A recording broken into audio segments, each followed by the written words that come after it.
tablet overheated. We'll spend a little time in the shade now. That's okay. That's cool. It's like I wanted to see how much it could handle, so that's good. Like it overheated on the first sort of hottest day of the year. It's pretty cool. Getting near the solstice. The solstice. Getting near the solstice. At the solstice. Get a mono bow spice. Oh, time is right. Hey ho.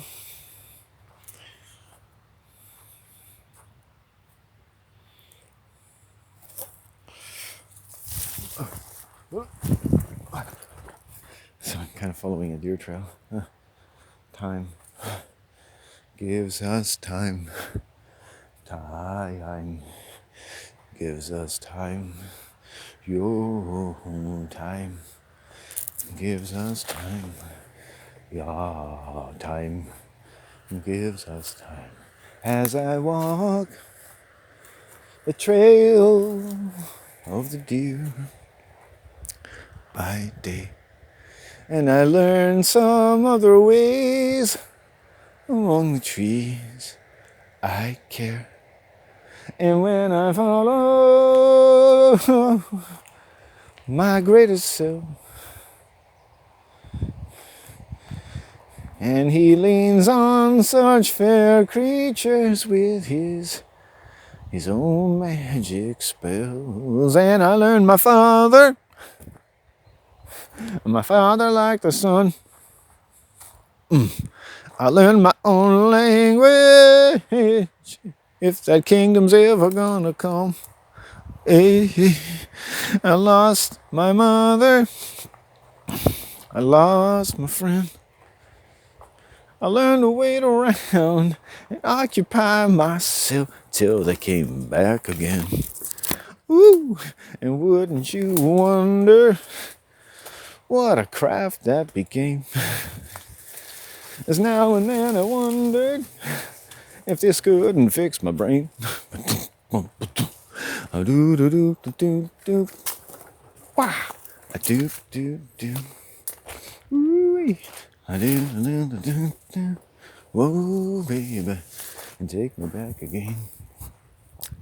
The only thing that really makes me disbelieve my entire way of life, my entire religion just falls flat on its face.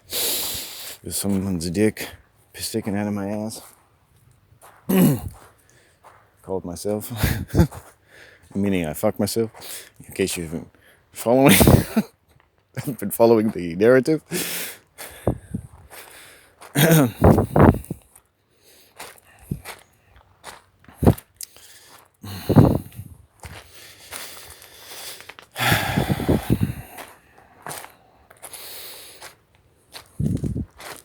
can't account for every variable in life. Just, I think I'm reasonably well acquainted with certain impossibilities. And chief among them is that the impossibility of controlling how other people behave. And that will really, that impotence in me and that passivity, which has grown up through all my life, like my baby teeth I have in my mouth, is that I, with my mouth or with my words, if people only knew like how incapable I was of controlling or manipulating another person, except perhaps over YouTube, can you hear my magic spell? My voice can be just in itself melodic, nice to listen to. And then who knows what comes across based on the devils I commune with, It's like, what? You're like, listen, it's like, have you been raping my ears? I say this not because of any great insight into myself, but because I've seen so many human beings who just have a lot of other things to give away, earnest as they are in whatever pursuit they are engaged upon, and for whom and what and why for, and so many words. And I've now become to be a little bit condescending about such people, and I really just, sometimes I just hear words. I always enjoy thinking, I always enjoy listening to what other people have to say.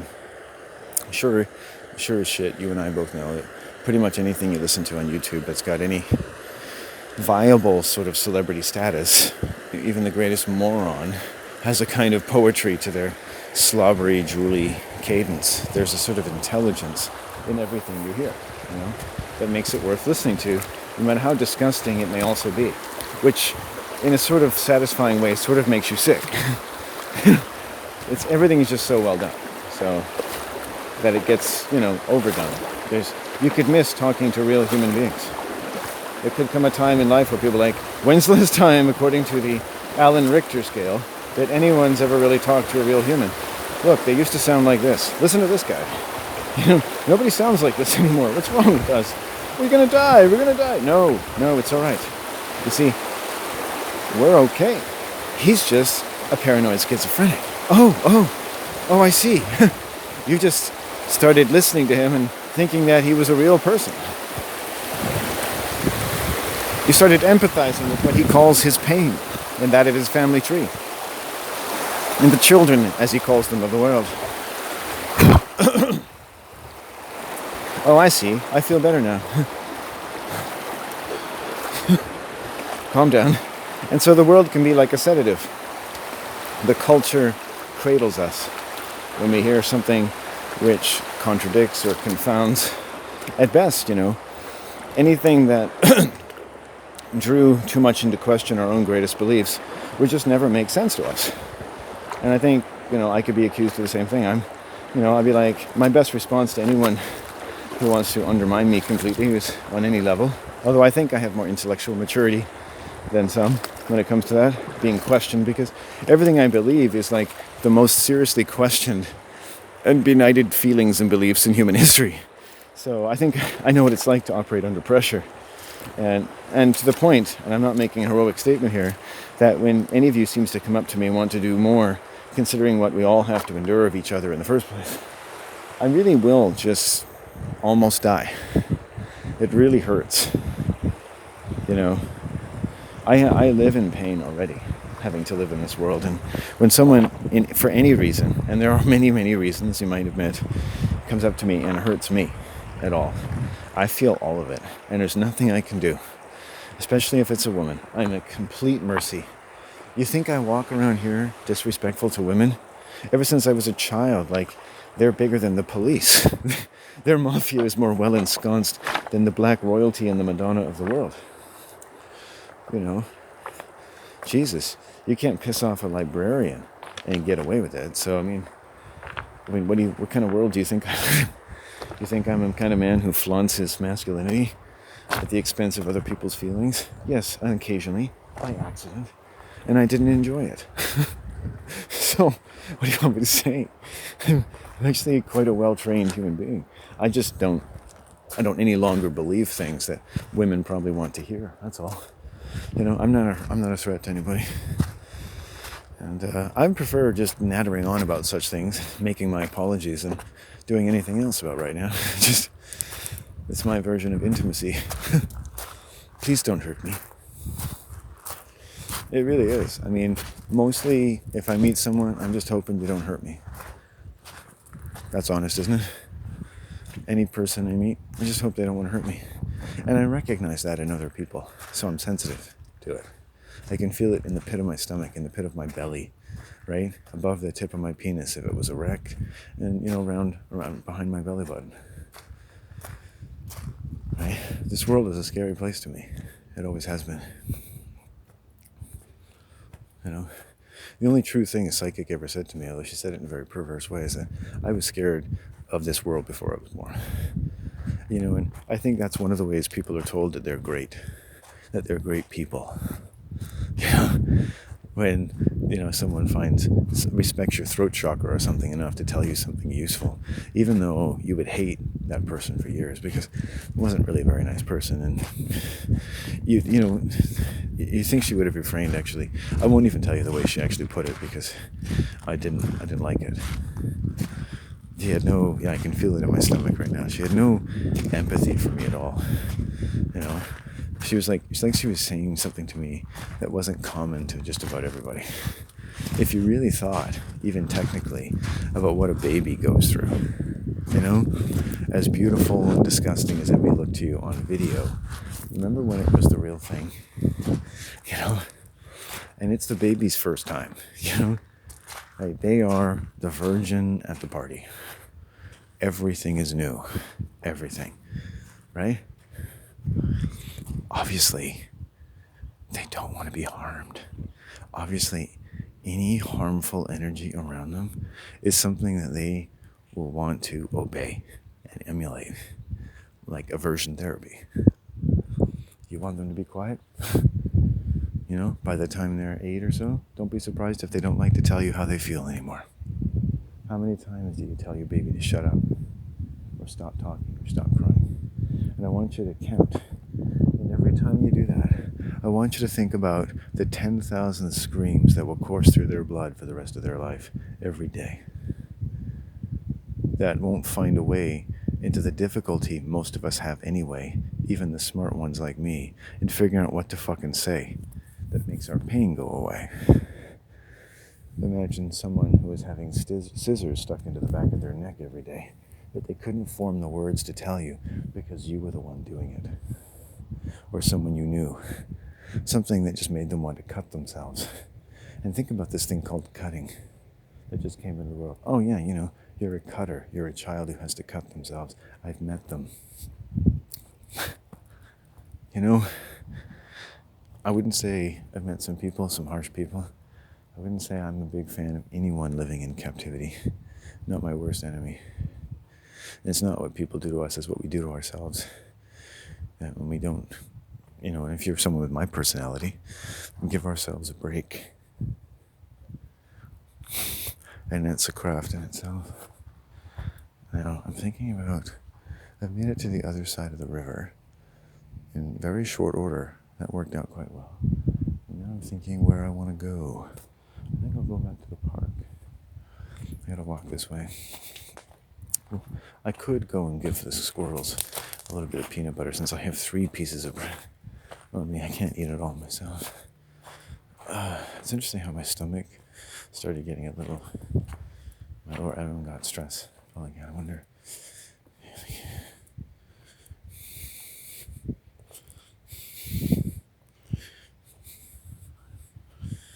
There's stuff here. Let's see.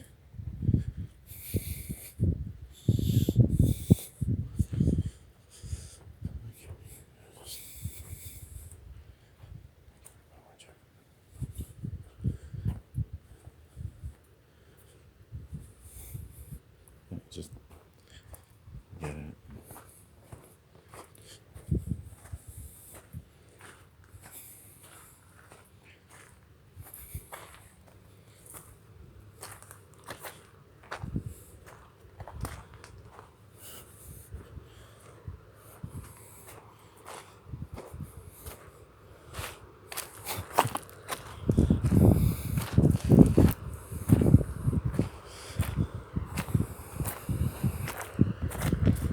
I sometimes think I don't know how to talk to my mom. Today she had a little trouble driving, parking. You know, it was no big deal. And she was calm enough that I could just say, hey mom, I'll just take a breath. I'll just hold on. It's just, she's making decisions when she's stressed, right? And that's why she's been an aggressive driver, because she likes to make a lot of decisions when she's stressed out. So driving with her is always a bit stressful, you know.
I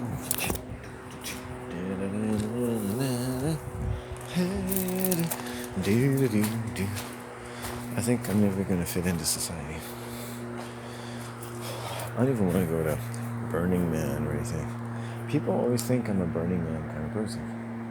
In parlance, I mean, it's actually, they use different words around here, but Burning Man is a pretty well recognized. But I don't belong to Burning Man. Nobody actually thinks I belong to Burning Man, but in a way that makes more sense to the international listener. It's like I wouldn't be accepted at Burning Man. I mean, you might, even if you think that I would, I wouldn't. I don't want to go there. Because it defeats the first principle of landing, which is always stay away from people. Especially when they form in large groups in the middle of the desert. And carry on like anyone with viable seed would go there. Or a womb to carry it to term. I'm sorry, but I don't like the idea of people mixing drugs with reproduction. And that's kind of what it's about, right? So, I mean, sure, recreational sex and all that. It's not my thing. I can't do it, for one, so it's like I'm basically impotent, so you're listening to the opinion of an impotent man, so take that for what it's worth. Because I literally could never have sex under those conditions, in which case I could never have fun. Because I would love it if parties and music and getting away from the corporate overlords so you could design even more incredible software with while you network with other geeks with skills. And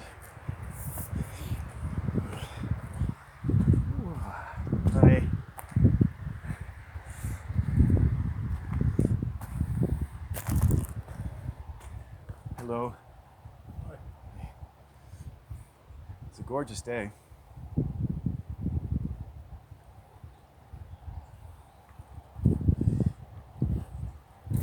It's a nice day. One of these days we're going to find that one in the water. Yes. Yeah, that's about the next thing, eh? Yeah. I just want to be here one day when it happens. Not under it, obviously, but it would be something to see. It would be something to see, wouldn't it? Oh. Well, it's a few months ago. Yeah. The big one was still up. Yeah, oh yeah.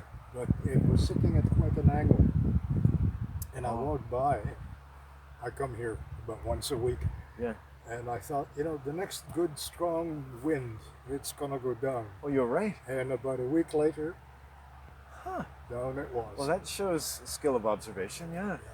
Yeah, because I walk by fairly frequently and I never made that observation. It was just like, you wish them the best, obviously, growing at an angle as it is. And the bank is clearly kind of asking for it, isn't it?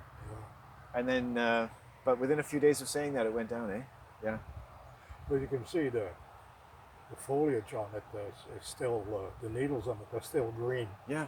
So it's been down about 2 months. Yeah. Well, it's neat, last year there was something crossing the river down that way, and children and stuff were playing on it. And this year there's another tree crossing the river. It's kind of interesting. I don't like to walk on them so much myself, but people do, and it gives them an interesting little route for the more skilled hiker, I guess. Yeah, because it's not my bag, but I think I've seen people once or twice crossing over there, even a few weeks ago, and people are quite courageous. But this trail here used to pretty well go straight on. Yes. And in the last couple of years, all of that has washed away. Wow. How far is it going to go, do you think? I mean, is it just going to keep forever washing, or is it going to? It does switch. It switches it up a little bit sometimes, doesn't it? I presume it'll go on for a little while. Yeah. I can think of that tall tree there, although it's nice and straight, but the roots are being exposed now. And someday it'll go down. If another tree, big strong tree, was right behind it, it might hold on. But you're right. There's nothing close enough unless... Yeah, if the roots are intertwined. Sometimes, too, the trees growing along the bank, their roots are a little more shallow than you'd think, aren't they, sometimes? You'll see them on the river, and they've got very shallow roots. And it's like almost like they opted to spread out instead of go deep. Yeah. But, that's how they grow up on a Canadian Shield. Okay. Their roots are spread out because they can't go down through the rock. Oh, thanks for that. Yeah, so that would be their heritage in a way. Yeah. Isn't that something? Yeah, so until it hits a bank of deep enough roots, it's going to keep going. I don't know this for sure. I'm just speculating, but I think a lot of this land here, probably, a few centuries ago, was part of the mountain. Oh yeah, I think over the years it I'll just give you sort that. of piled up. I'll give you that. Yeah, that sounds like a really good idea. Yeah. No, I think I think that's a very good idea. That land moves. Like Yeah. that's what it does. That's why mountains are Well, there. there are a few rocks in Yeah. here. And I have a feeling that that's what happened. It loaded it up Yeah. and it's now scooping it away. Oh well. No. Thank you for that. That's a geological gem. Yeah, thank you. No, I think that's actually because I've noticed too. As you like, there's not a lot of rocks. That it explains a few things. It explains a few things. Yeah. But some of these trees are pretty old. Like, hey, that's a pretty hefty tree. Yeah. I mean, so there was someone told me there was a flood at the beginning of 1700 or January 1st 1700. There was a tsunami that hit around, and that took out, and I guess the sea level rose permanently for a while, took out a lot of the trees that you see out there, the stumps. He was a geologist, and he mentioned that to me, and I thought, oh. And then but no one has explained to me how this may have got here. So, and I love mountains, and I love thinking about what happens over time. It really does occupy my thoughts. Stones, mountains, trees, they kind of go together, and they do a lot of the earth moving that goes on, don't they? Yeah, that's Oh yeah. yeah. Everything on the beach there. Yeah. That estuary. Yeah, that's all part of the mountain. It was at one Yeah. time. Have you studied geology at all, or just pay attention I've to read things? some books. You're very observant. Yeah. But Yeah. Yeah. No, I mean, I almost would prefer. Yeah, that sounds like a pretty sound judgment to me. Yeah, that's really neat. Yeah, I like to think about that. Well, that adds to the history, you know. They should have signs up. I actually, when I'm walking in different trails, I like it when they have little information signs. I like to, because I learn a little bit of information at a time, and just because you're taking a lot in a day, and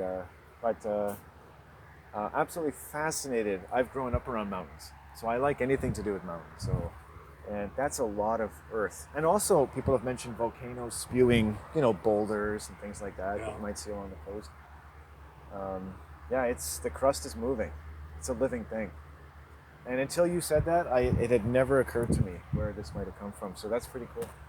Pretty cool. And Vancouver Island itself, if you look at maybe, would have a very peculiar beginning, I'm sure. well, I grew up in absolutely flat country. Oh, did you? Prairies or United States or? Well, I did not see a snow-capped mountain until I was in my 30s. Oh, yeah. Oh, neat. Yeah. Traveled west, went to California, and by car, you cross mountains. And that was the first time in your my 30s, life that I yeah. saw a snow-capped mountain on the pictures. Yeah. And I haven't been up for a while myself, but It's lovely country. yeah. Although I think the majority of people are retirees. They come here because of the climate. And what surprised me, I moved to the island, 14 years ago. Yeah. You don't have to go far inland. And you're in total wilderness. Yeah. Oh, yeah. That's another thing I've learned. It took me a few years to really appreciate that, spending more time outside. That it doesn't take very much time out here to get really as far away as you need to get to never be able to come back. So in terms of the risk level as well. Yeah. This is still fairly wild. Still fairly wild, yeah. Last week, I live near the railway. Oh, good. That's nice. So the other side of the railway, you have Errington and Coombs. Yes. There's two small villages. But one of my neighbors was telling me he had a bear in his backyard. That's something. Yeah. You realize That's this is still frontier country. that definitely tells you that, doesn't it? Yeah. That's definitely bear country still. Yeah. And that you would be out there too. Yeah, they move around. Oh man. Yeah.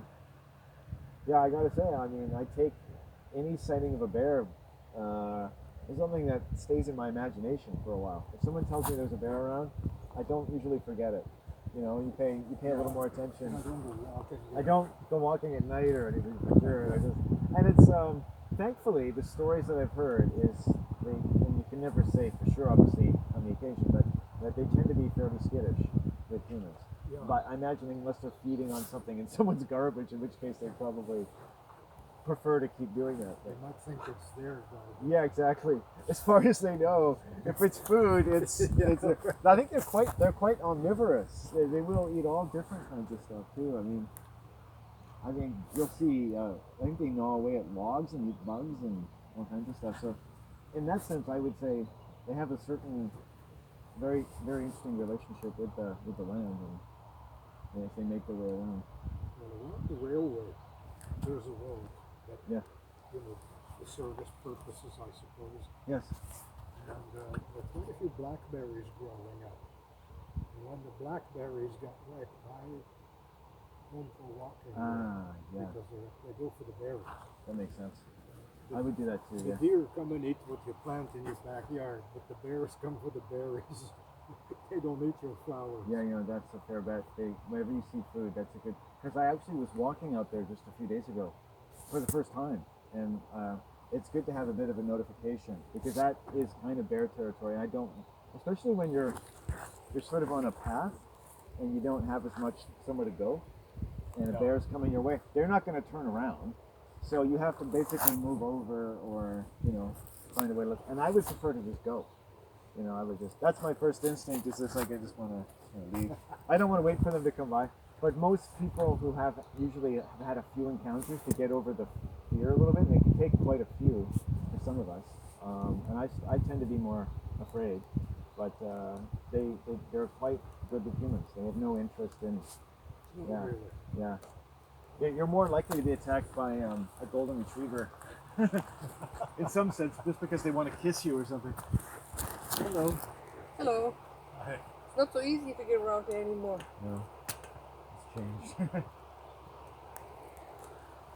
Oh, anyway. Yeah. Well, yeah, lovely area you live. Yeah, well, just gorgeous. Yeah, that's a nice place. And as a man who appreciates nature, you chose that for a reason, obviously, to enjoy the area. To come here. And to come here, Yeah, we moved to Sydney, Oh, just outside. right. I know that a little bit. As cities go, Victoria's pretty nice, Yeah. Yeah. but it is full of people. Yeah, that's the thing. Yeah. And we had friends living here in Parksville. We visited a couple of times, so we sold our house in Sydney and moved over here. Yeah. This is your backyard. Yeah, this is it. So way to go. Yeah. No, Sydney's a great choice, but this is a great next choice for sure. This is the next great choice. I know exactly what you mean. I like cities, but I like to get away. I think this is the true richness of life, just to have time to be in a forest. So there are people who don't get a chance to do that. But actually, thankfully, most places in the world, I would say, although I haven't traveled, but it doesn't take long usually to find the wilderness if you want to find it. You just drive out of town, right? Yeah. Drive out of the city. I'm not sure. Yeah. This is about a 4-minute drive from where I live. Yeah. And I could walk here from the house, and this is nice. This is Very nice. I enjoy it. And Anyway. yeah, it's good. Enjoy your walk, sir, and lovely talking to you. Yeah. Yeah, same here. Now I know a little bit more about the area. Thanks. Yeah. See ya.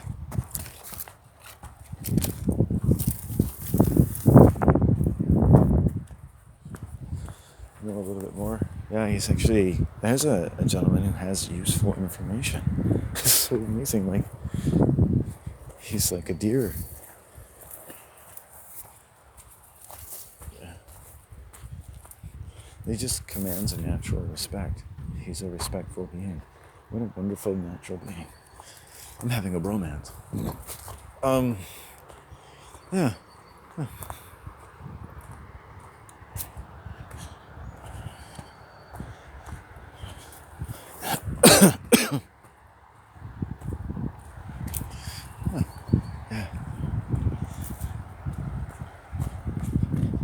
And he helped me understand it. He has his own. He's read a few books, and he's had some really good theories. This is why people who aren't trained in a subject can have some really good ideas about this land. Probably something that broke off the side of a mountain at some point, because it doesn't have a lot of rocks in it. I think he has other thoughts on the subject, but that's what he shared with me. And I'm like, and we were talking about trees and trees that have fallen. I said a lot of them have very shallow roots. It's like they chose to spread out instead of to go down. And he said, yeah, they grew up on the Canadian Shield. Hi. Hello. Careful. Yeah. You got Are a you swimming? big guard dog there. Oh, yes. No, I wasn't. Just waiting in a little bit. Nice. Yeah.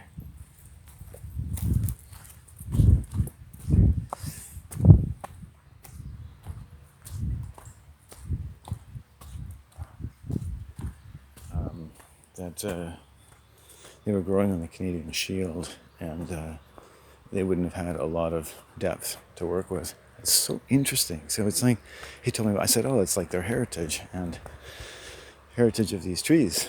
And it's like, oh, that's so interesting. And we're not talking about all the logging, which is also an issue with these areas, but now we're getting into like more deeper, positive sounding geological things. And it's like, huh. So the origins of the earth are on here and so forth. And he didn't say exactly. He said he came from somewhere. I said the States.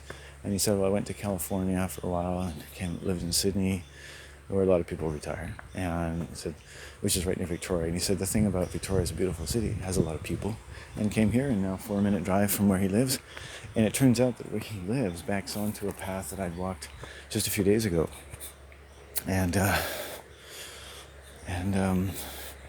he was telling me that you get bears out there, as one would expect, but it's nice to hear it from a local, and that during blackberry season, he tends to stay in a little bit more, which tells me that he walks there and doesn't usually see them.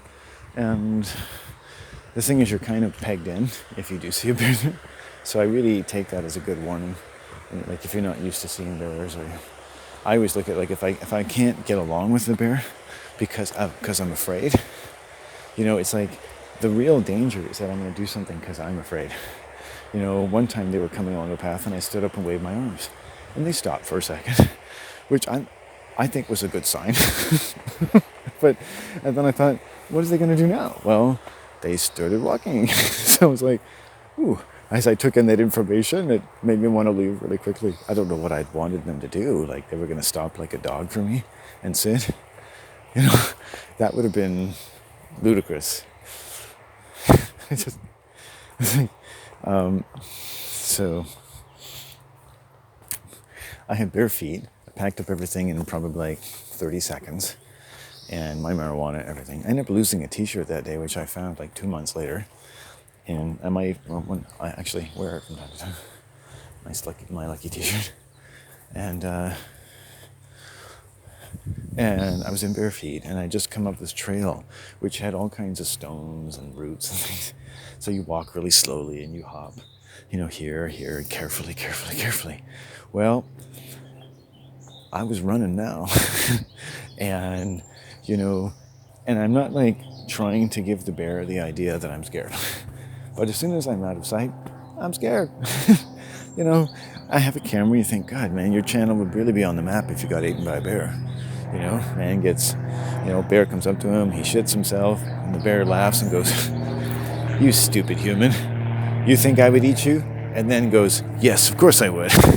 And slices off one of your testicles and says, tell Jerry Seinfeld I say hi. What? And then the video gets like 100 million views, but Jerry Seinfeld makes a copyright strike. You don't get to keep any of the money, but Jerry Seinfeld gets it.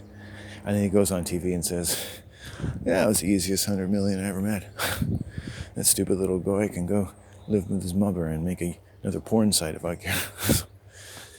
And I think that's the way the world works. And for that reason, maybe that's why I don't have a lot of money. I see things too clearly. Trying to be ironic, but I think I almost meant that in a way. I love the fact that sunlight, look, it's right on that flower. Isn't that amazing? Maybe that's just 2 marijuana sticks, but look at that. Oh, no. You got that.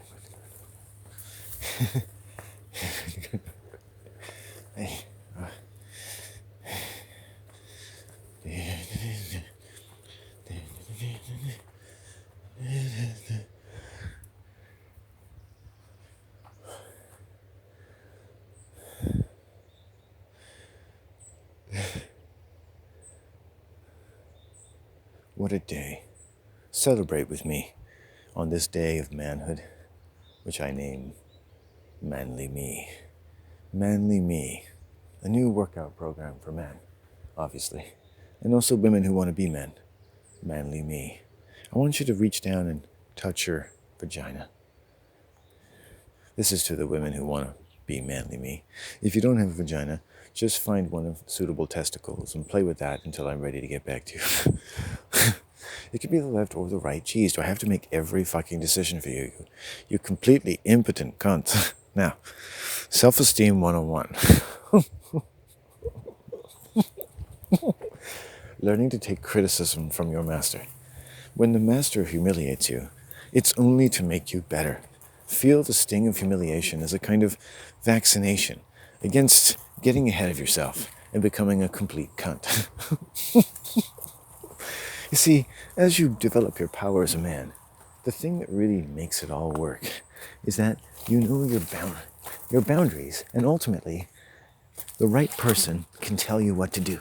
Like RoboCop or Data before you, someone needs to be able to turn off the off switch.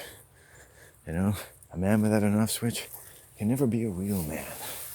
So here at Manly Me, I install a kind of hyper-hypnotic subliminal off switch by humiliating you on a regular basis. Now do you understand that, you stupid cunts? Yes, sir. Have I not explained it to you sufficiently that you should never question my orders again? Yes, sir. Now, wash my car and do my laundry. You know, there are people who can do that. Isn't that weird? Like, I've met some of them. I've come close to them anyway. I don't think I actually met them, but I met their disciples. My God, they can get people to worship them. We have this ability as human beings, and you know what? When you're worshiping them, it's very relaxing.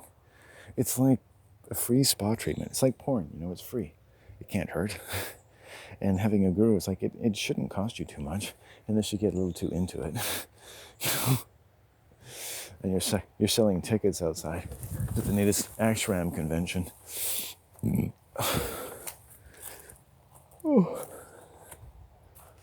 I've seen butterflies. Ouch! Never hit that before. I've seen butterflies. I've seen ants. I've seen uncles and flaming pants. But when I think of you, it's a wonderful life. If a man can sing and be happy and unemployed, and his mother is not annoyed, and his doggy is over 100 years old. I hear people walking and talking, but they never find this glen. They can't hear the sound of its diadem. And someone took my lawn chair away. I'm dreaming of a supremely white Christmas. Now just imagine Adolf Hitler singing that. Just like the ones I used to know. And where I grew up, you had a white Christmas now and then. There was one Christmas where it started snowing on Christmas Eve. You know, you open the doorstep, you got that cold. I remember that doorstep, I remember that cold very well. The air is just, and the snow is coming down, and you're like, because we have a house, we have like eaves, so there's like, it's gonna, just a second, we got fucking mosquitoes coming after me.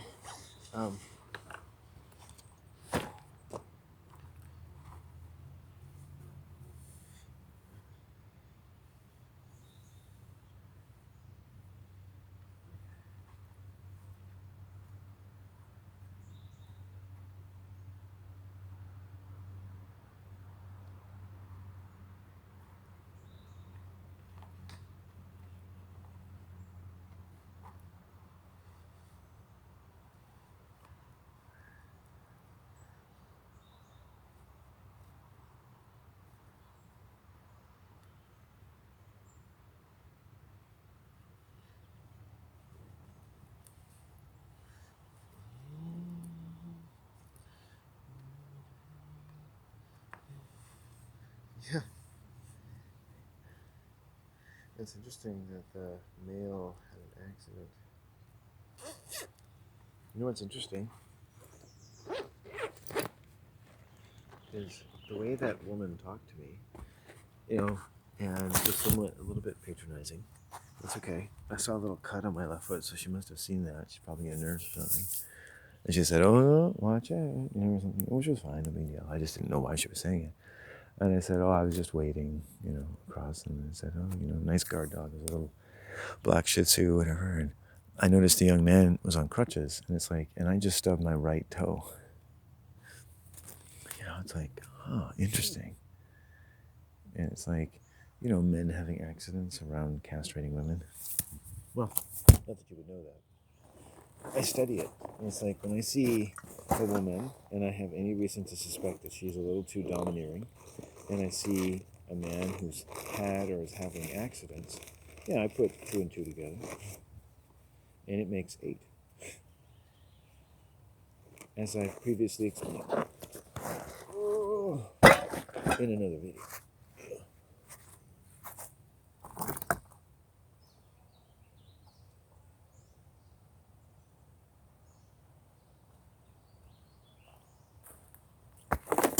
Oh, sure. I think this is yesterday's bread. Let's try this one.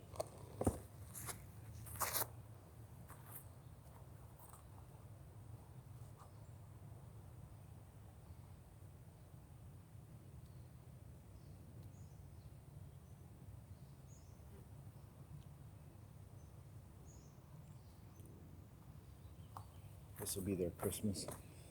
I missed you for Christmas, girl.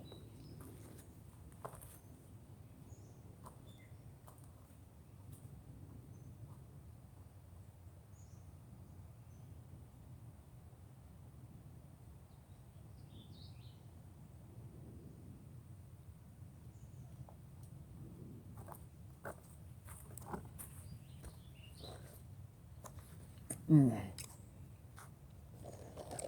A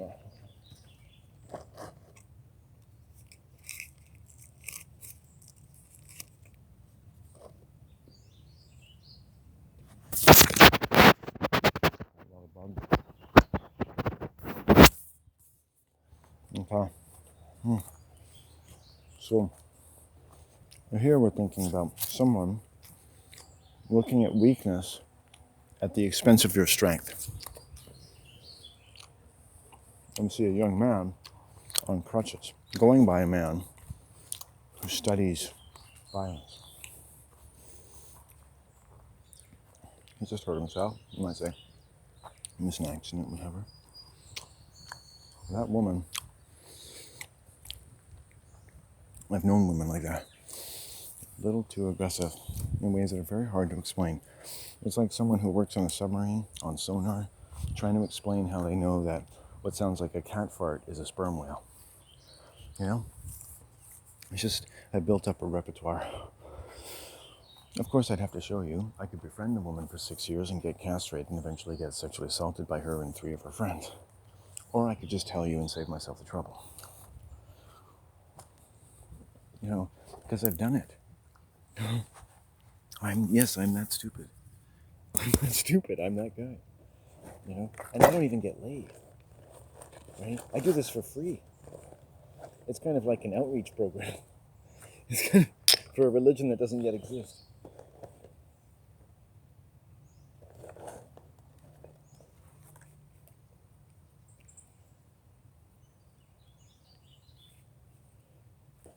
It's an outreach program for a religion that doesn't exist.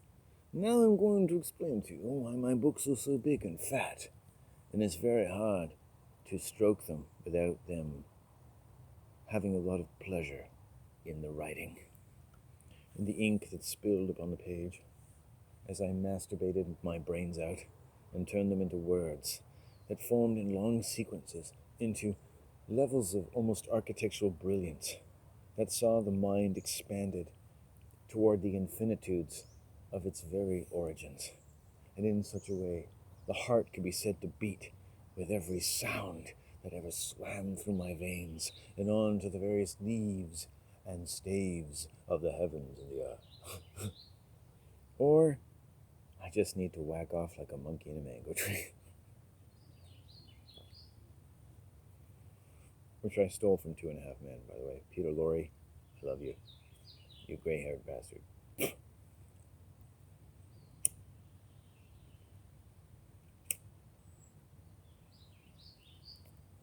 Is it Peter Lorre? I don't even know. It's Lorre, something Lorre. And then some other guy. Sorry about that, guys. But you did make millions. You can sue me later.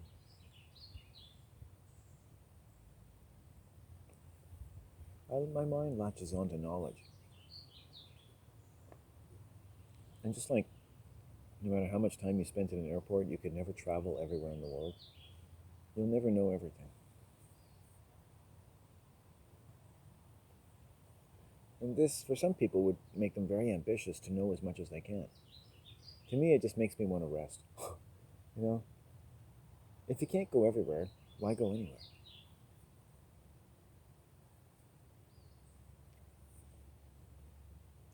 If you all of a sudden took this park and said, 90% of this park you're not allowed to walk in, why bother walking here? I bet you that every human being who's lived and loved and died, who's ever whacked off in their bedroom at night, has breathed, swam through such and such mythologies of pain and virtue and the like, and the great added power, magnitude, happiness, and agony of needing and loving and being able to connect in all kinds of myriad ways with other human beings who may be in pain for all kinds of reasons. And you live around them, and you're used to it.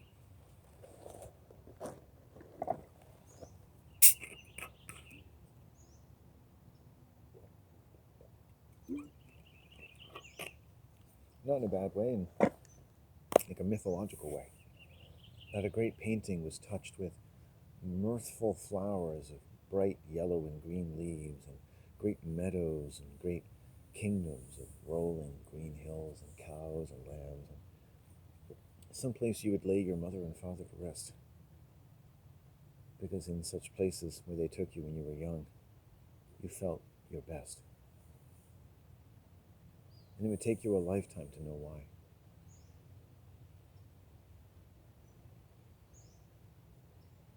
Or at a very young age, you decided to make it all your industry. Because there were such and such things in a human life.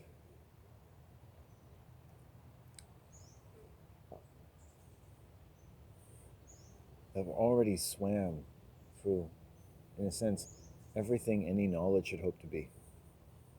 Which is knowledge that people have known in their life and in their greatest joy and in their greatest pain. And so any knowledge that I put before you, it would make sense to your joy or your pain.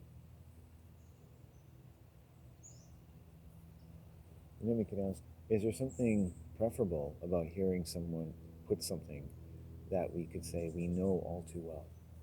The knowledge of the knowledge of the knowledge of, if anything trains you, if you've learned anything, you've learned everything about everything that's ever touched your mind. And maybe otherwise you wouldn't have learned to speak.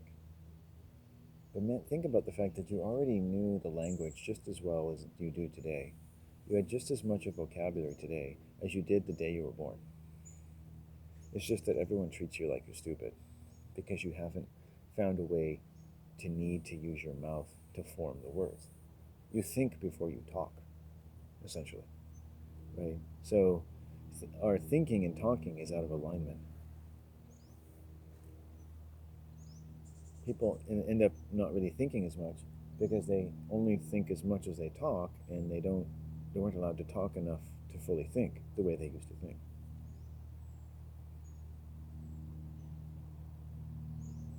Isn't that interesting? So we're born speaking the language. It's just nobody thinks we can. It's like there are people in a coma that get more fucking attention than a child until they're about 5 years old. And It's no wonder that your children, as they get older, start to try to manipulate you and have intense emotions. Why? Because you treated them like they were stupid. You treated them like they weren't even there. And their brain has the ability to absorb that. That's why people don't remember anything about being 1, 2, or 3. Because our brain is able to absorb the magnitude of the first assault upon their brains, which is treatment as though they don't exist, as the ability to think. When the ability to think is the first thing you will be surprised you have when you're dead and when you leave your body, is that your thinking, seeing mind is everything that you are, everything you call yourself, and you are still there. Before you had a life and after you had any kind of life, doesn't matter if you're a porn star to the Arabian Nights, you're going to be a thinking mind, and that's all you essentially would ever need to be in the most normal habitat, free of all pain or any of the survival types of pain-related needs that you know about planet Earth, for any creature. Right? But you do have to come back here, and that's the rub. You're not going to care, right? Because everywhere that you go is perfect. Heaven is perfect. It's like here, only perfect with no pain and no fear. So lo and behold, there's no sex because all of that is related to the earth. That grounds you here. You're not grounded here anymore when you're in heaven, right? When you're in heaven, you don't get to walk on the earth as though you're still on the earth. Only Jesus can do that. You know, the sun that came down and walked on the earth, right? Essentially leaving its place in heaven. Or you might ask, what about the sun spreads heaven to the world? Could the world in itself think of anything as heavenly were it not for the sun? Were our fathers and mothers not even more heavenly than they already were because there is sunlight and clouds and rain? Isn't this just coded into us? Whether you wanted to see it as an evolutionary process or a delusion or something that human beings have the voice to talk about, and what you can talk about you can know, and what you can know can resonate with your whole experience of life. And so knowledge can be like music. All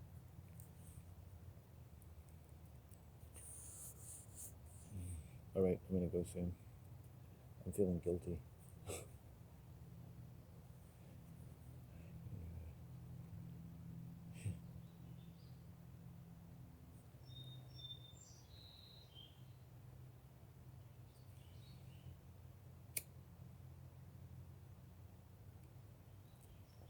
Nice man. Meeting that woman kind of canceled out the man. Isn't that interesting too? Like I stopped thinking about the elderly gentleman after I passed the middle-aged woman with her 2 children or whatever. The male in crutches.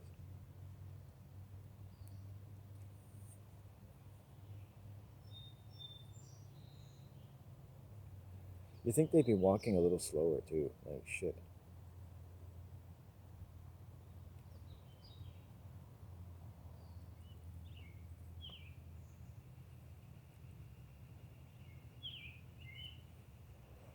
I think some women unknowingly besmirch men.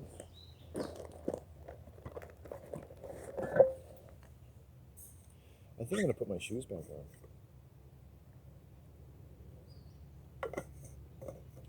And I can feel my body singing when I say certain things. Like, I think I'm trying to form words after that big speech that I gave. I'm trying to form words for things that I think women do to men. And even I am a little uncertain about what it is I'm seeing and feeling. Well, you have to be careful. There are many natural, or you might say, justifiable taboos around criticizing women's behavior, right? Because it is seen as an act of violence in itself that can promote violence to women, and so we honor that. What do you want me to say? I mean, I'm gonna talk about it, but I'm gonna, that's a respect. Some people be like, you're a stupid misogynistic cunt. Some would say, hey, well, at least he's seems like a reasonable person. Which, by the way, I shouldn't even have to say that. You know, because feminism is just a religion. It's like I shouldn't have to say that. Like I have to say like fucking Muhammad isn't a fucking asshole, and you shouldn't fucking avoid going to fucking Mecca, where all those people who aren't fucking assholes are fucking orbiting a cube like it's not a fucking piece of shit, fucking religious relic of a time when people didn't know who they were unless they were fucking orbiting something. Hey, praise Allah, and Muhammad is his prophet, and so what is Muhammad? He's everybody. Everyone is the prophet of God. Having your minds is his prophet. Yeah, right? Muhammad is the name of all of your minds because they're the prophet of Allah. I mean, come on, you're not that stupid, are you? I've saved you having to teach your children to memorize the Quran because I don't want to be rude, but it's a complete fucking waste of time. I can live without the Quran. I can live without, well, some porn. I need a little bit of porn. I mean, I've got to see a woman's breasts every day or I get a little bit heebie-jeebie. I have nothing. I have nothing. To see a 19-year-old's tits on some webcam is like, just like, it's like fucking compassionate mercy to men who are in prison. It's like, give them tits, man. Give them tits. They have nothing else. They'd form brigades of young women called Tits of Gifts or Prison Tits.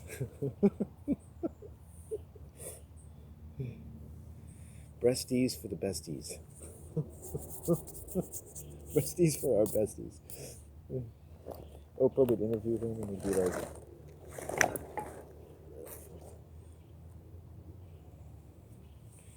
so some people have said that just showing your breasts to random convicts is somehow unfeminine or unbecoming a lady.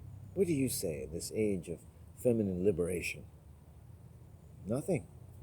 Who are they? Because all we know is it's our breasts, our way. You know? And they have their little shitties over our titties. But we got a little bitty what's witty and witty getting fitty a run for his diddy. You know what I'm saying? Some people have said that you're sort of like crackheads and you don't really make any sense. Other people think you're truly speaking their language for the first time in their lives. What would you say to that? Well, higgity biggity biggity boo, biggity bay, biggity biggity boo. Hey, some people like my breasts. I show them. They enjoy it. They show their enjoyment by coming all over my face.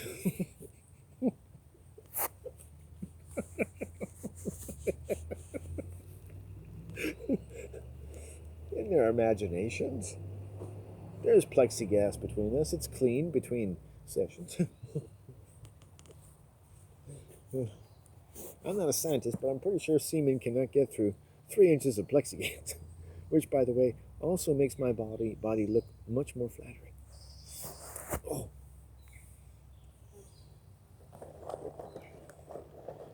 You know, if you were black, you'd be funny.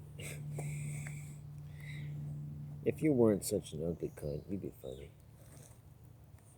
If I wasn't drunk here on my here moonshine and just having a distaste for the likes of cum-sucking welfare bums like yourself, you'd be funny. This is from my album called You'd Be Funny. You'd be funny. You'd be funny. You'd be funny too if you were me. You'd be funny.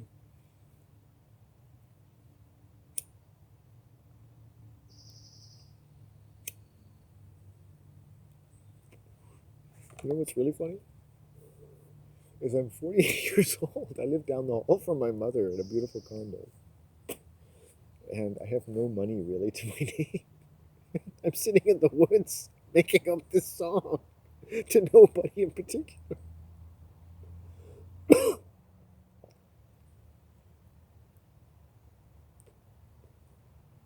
I want to become the first YouTube channel that has -1 viewers. I'll become such a loser that I'll actually rate being treated by other major YouTubers and be like, hey, this is the new thing. Finding the worst YouTubers and making them famous for being complete losers.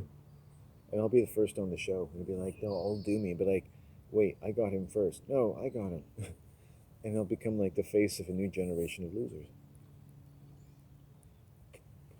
Children in the future will be like, "Yeah, the mythology will grow, the legend will grow," and they'll be like, "Yeah, they were like totally gonna treat him like the biggest loser ever, and lord it over him, but he really brought his loserdom to the forefront, and he bore it well.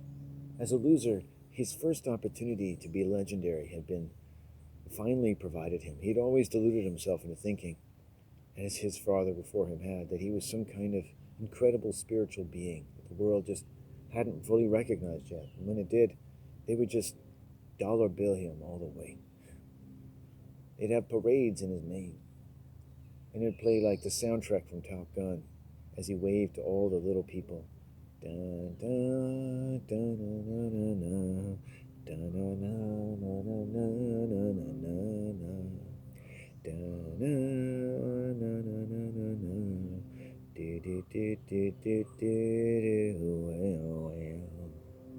I am such a loser, but Maverick also lost Goose when he broke his neck. His caboose was free for the week, 'cause Goose was a tweaker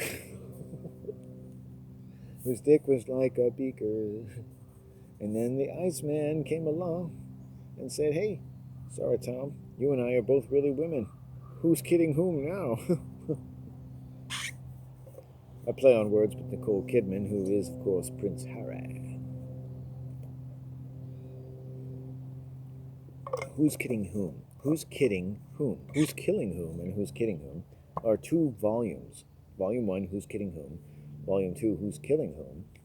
My explanation of the entire world, all world history, shrunk into one conspiracy theory generated within the molten furnace of my own testicles, and then sprayed into your mind like the glistening dewdrop nectar, like absinthe of complete human certitude and virility, that all of a sudden just took all the fungus off our corneas. It fought and won all the wars inside our peptides, inside the nodules and the vacuoles between the ventricles and the testicles and the capillaries and the T cells and everything else. Well, I got that. Can't figure out how to have more than one in your mouth at a time. Ooh, it's the mother load. I hope I don't get sick. I hope the other one comes out. I don't want to be responsible for making a squirrel sick.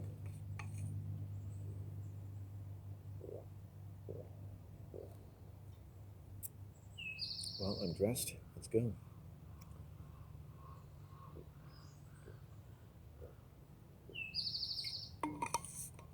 What was weird too is that lady that went by, she was a little too dominant, and then that was fine. I just feel good. And then as I grounded it, she became anxious.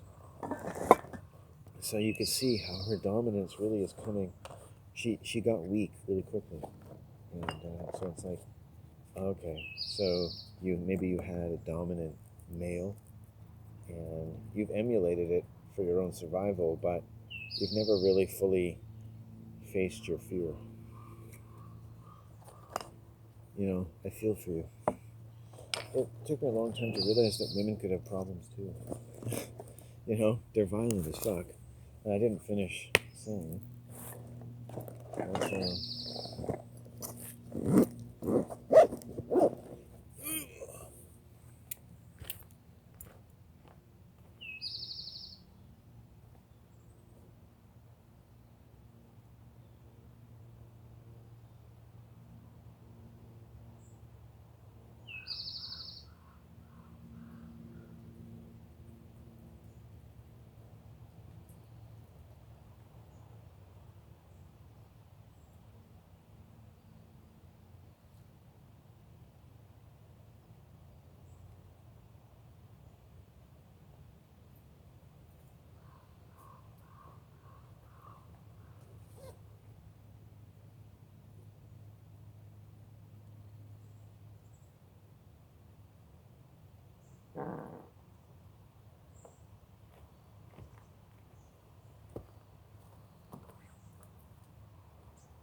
Oh. Wow, that is weird. That is fucking weird.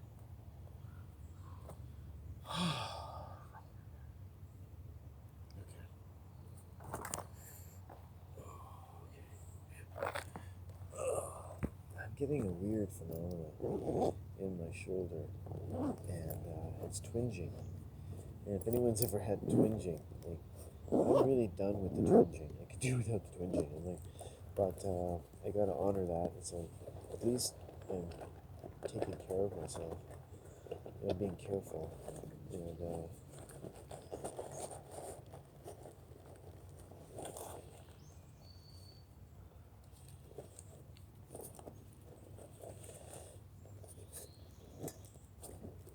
oh fuck. Just brings back a lot of painful memories, which is probably a good thing. I just reminds me. I walk around and how much pain can a person take? That's one part of my life I would definitely change. If somebody asked me, like, is there part of your life you would change or try to avoid? Or it's like, yep, there it is. Sure it is. And I acknowledge it. I get physical memories. Or essentially what a memory is like, it's a pain. People say, oh, I have such good memories. But to me, memories are what arises in pain.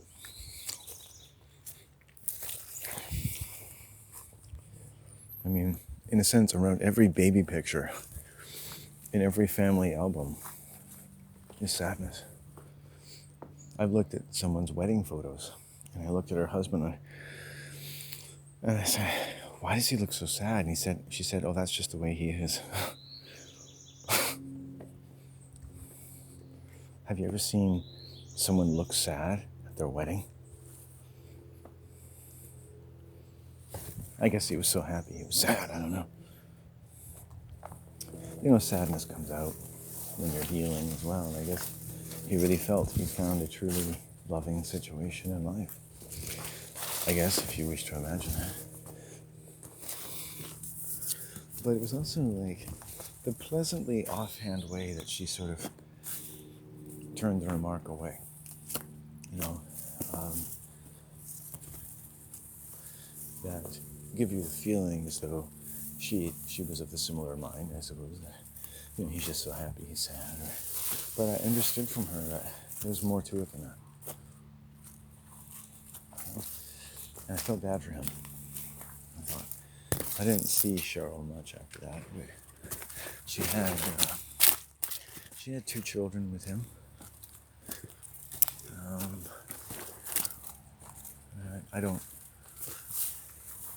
I knew their names at one point. I know, and it was like she was out of the country, so I didn't really see them. But I would wager to guess that. Yeah.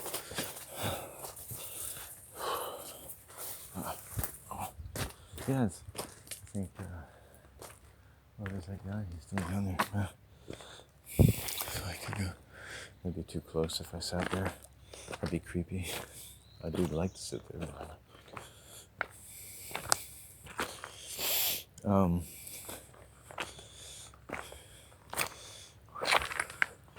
We've had too much distant eye contact for me to go sit and end up sitting right behind him.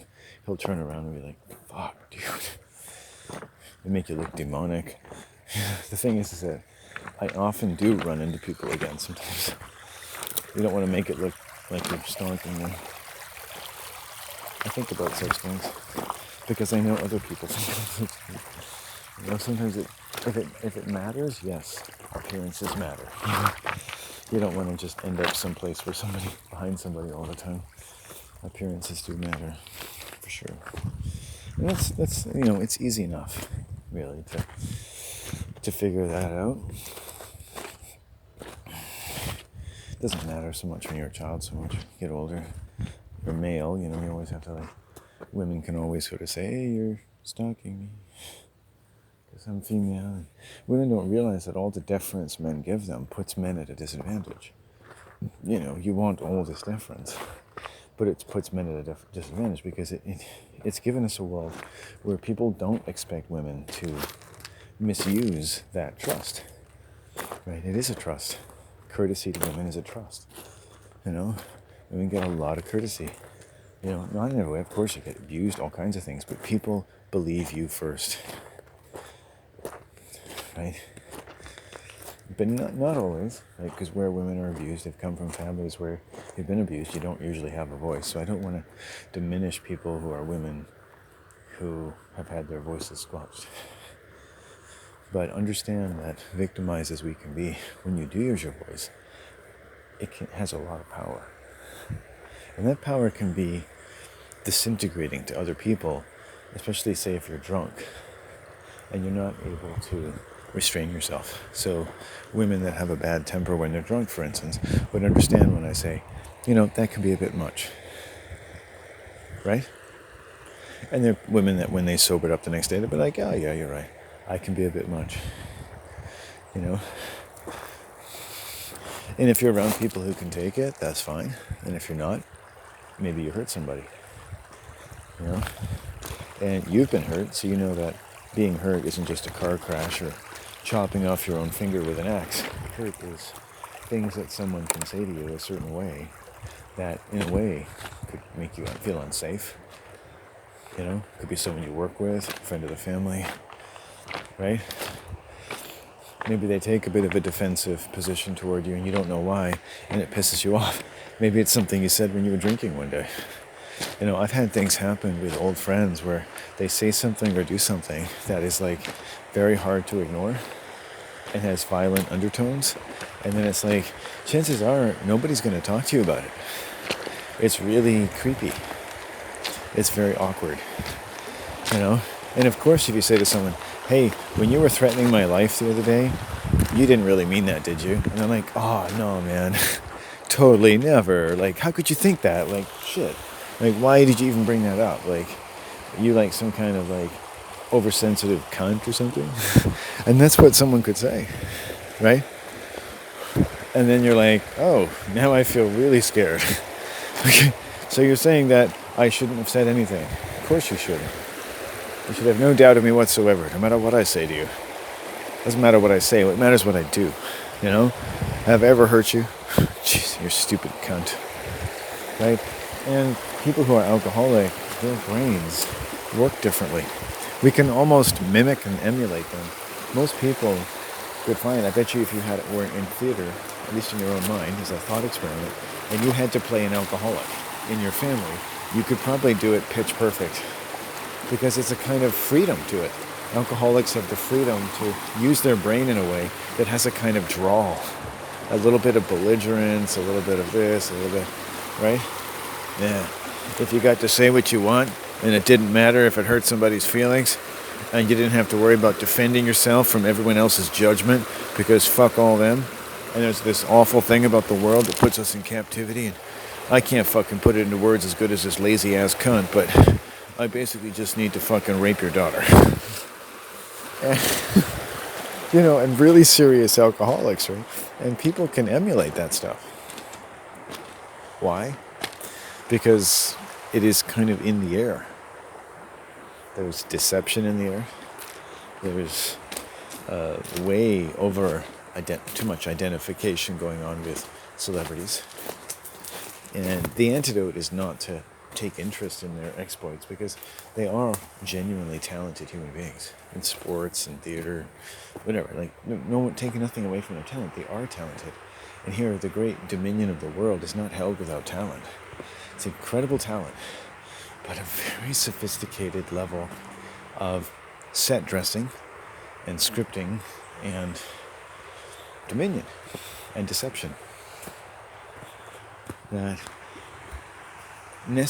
enjoys its dominion because it has an effect upon the human mind, which is kind of like that of an alcoholic parent upon their child. And that's what I've discovered so far. You know, not that, honestly speaking, my father or mother think that I do anything useful for the world. So I don't have their blessing to do this. But I ever went to a summer pool at a motel with my mom and dad in the car. I enjoyed any kind of relaxation in the world and peace. I hope that they would always support something that could give me peace. You know, to know that if you have to suffer, that you can learn from it, and to show them that, you know, and the only option isn't just to work and get married and have children thoughtlessly and abuse each other and them. You know, there was alternatives, and I am the alternative. You know, don't have children and take care of yourself. You know, we get to live different parallel choices that other people in our family didn't make, right? And my labors help to give rest to their labors, right? Right.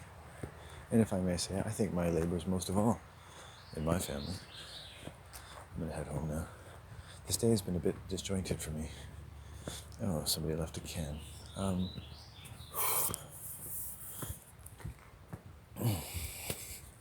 don't know why. I think the trip to Nanaimo got a little awkward for me. I didn't like. We didn't synchronize well enough today, but cool.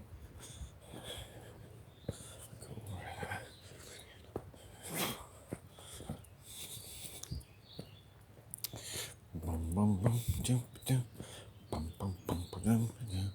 Hey, oh hey, oh hey, oh hey. Bum bum bum bum bum bum bum bum bum bum bum. So a little tight in the lower abdomen. That's where the anxiety is coming from. And like I said, like the woman with the children, okay, over aggressive, but then all of a sudden over anxious. So it's like very, and luckily the dog was really easygoing, you know, because that person had a German Shepherd. I know instinctively that person should not have a German Shepherd. You know, she's up, she's down, you know, she's too interested, then she's uninterested, you know.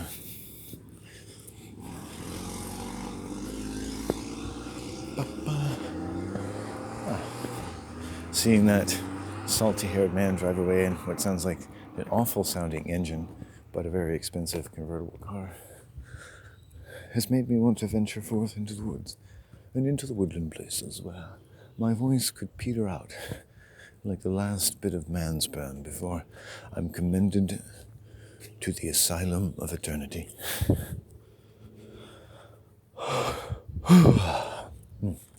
Rest, but not for you, gunslinger.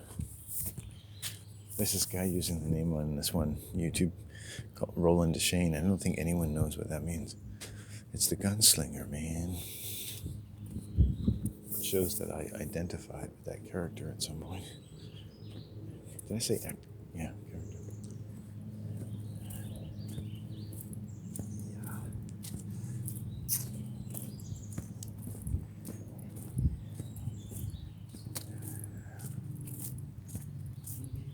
Hey. Still here.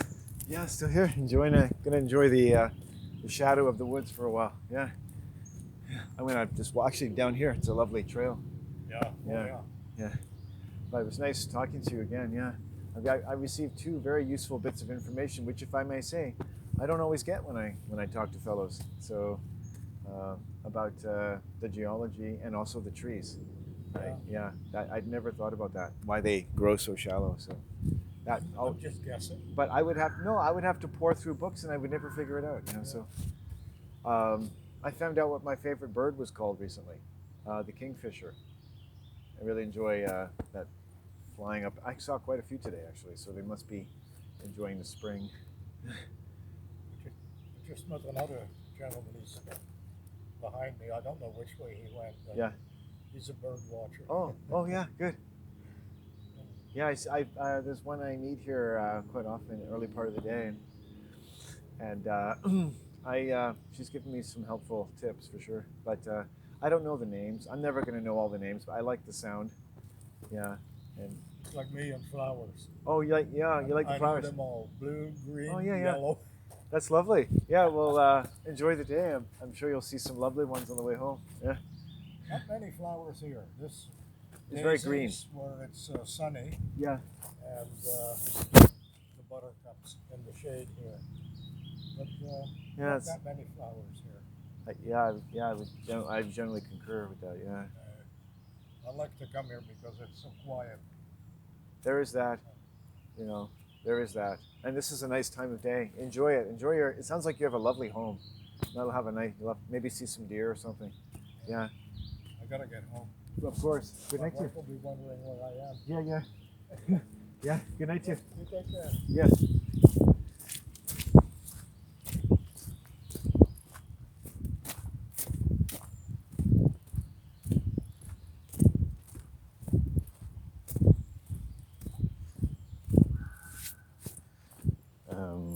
So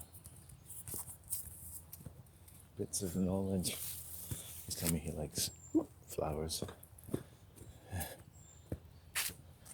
He's a flower person. And then he's mentioned the buttercups. And I didn't say anything. I was like, that's so cool. You know? Someone who likes flowers. And he likes to share information. Good person to learn from. That's a nice relationship. I'll go this way.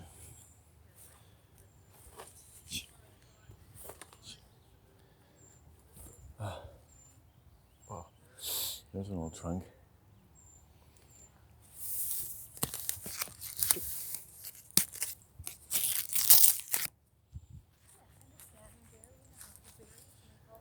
Hi. Hello, we meet again. Sounds like you know a lot about berries. I do know a little bit about berries. I was just talking to just a very knowledgeable gentleman. I love learning about stuff. So Yeah. he was into flowers. Oh, Yeah. good. He said you don't see very many different kinds of flowers here, probably because of all the shade. But Yeah. yeah.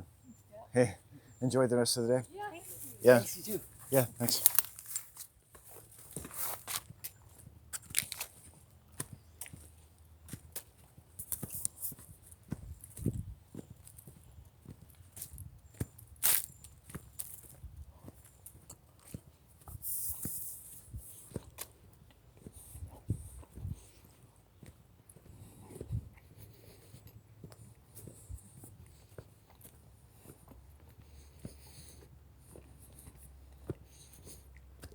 Remember when I said I often see people again? So I saw the gentleman again, and I saw that was the woman. I said, I was like, she had very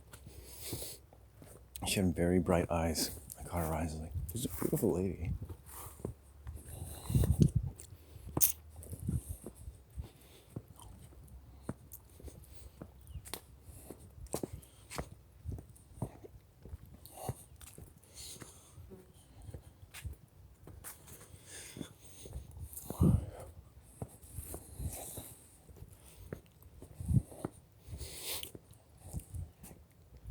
I see a lot of, I wouldn't even say it's true that you don't see a lot of flowers. I mean, I totally get what he's saying. I mean, he's not just someone who loves flowers. There's not an extraordinary variety of flowers, but I just love the ones that I see. I see little ones, tiny ones, anything with color. And like he said, he was saying, oh, I love the colors. I love the, it's like, yeah, I love the colors too. And I would say to him, if you walk around a forest, and you pay attention, well, I wouldn't say it quite like that.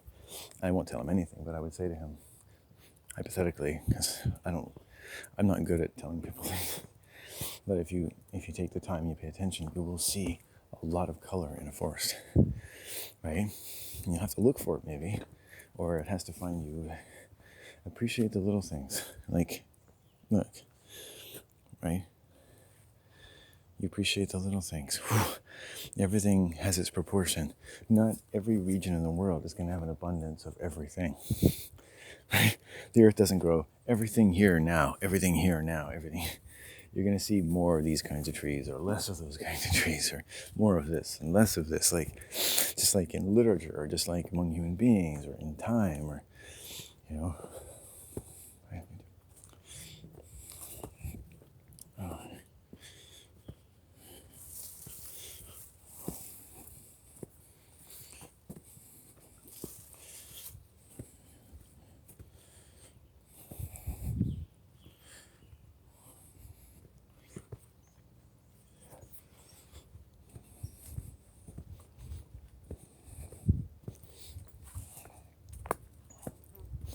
Yeah, that lady, very high energy. When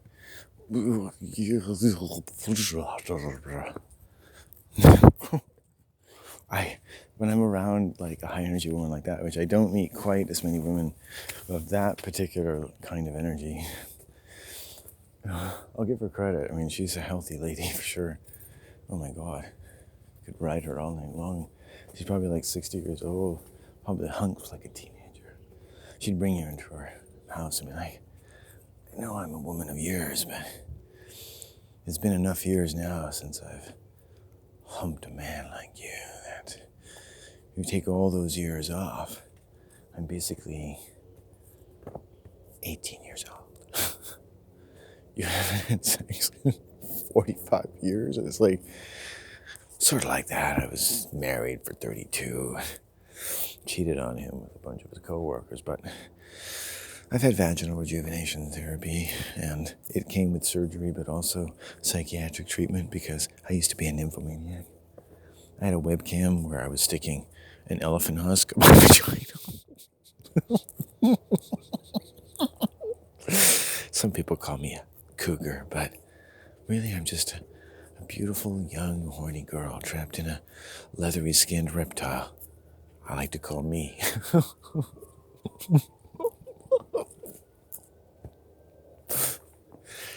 And then the perfect end, if that was a movie, I'd be like, she'd come up right behind me and go, are you talking about me? Because I think I'm going to have to punish you. And she'd reach around and grab my cock and be like, yeah, I think we can definitely do something with that. Look, I've got lasagna in the oven. I've got every sports channel in the world and a cold 6-pack of beer waiting for you, honey. Come on home and let me feed you, and then you can eat me all night long.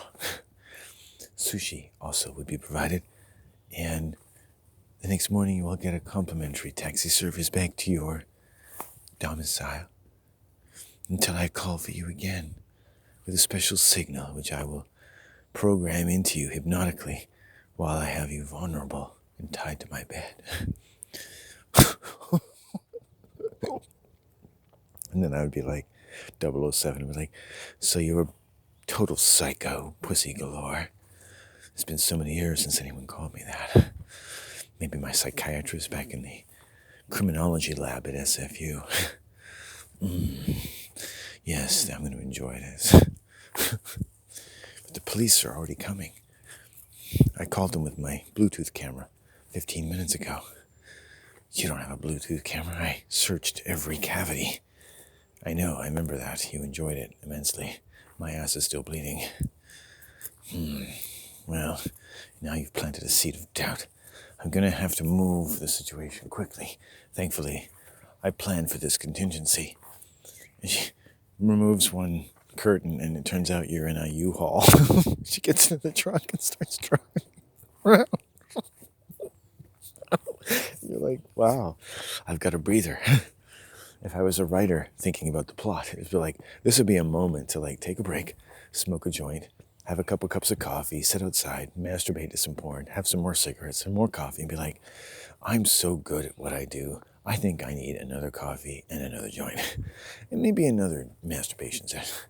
And then maybe the next morning you'd come out and go, wow, okay, let's read this over. Whew.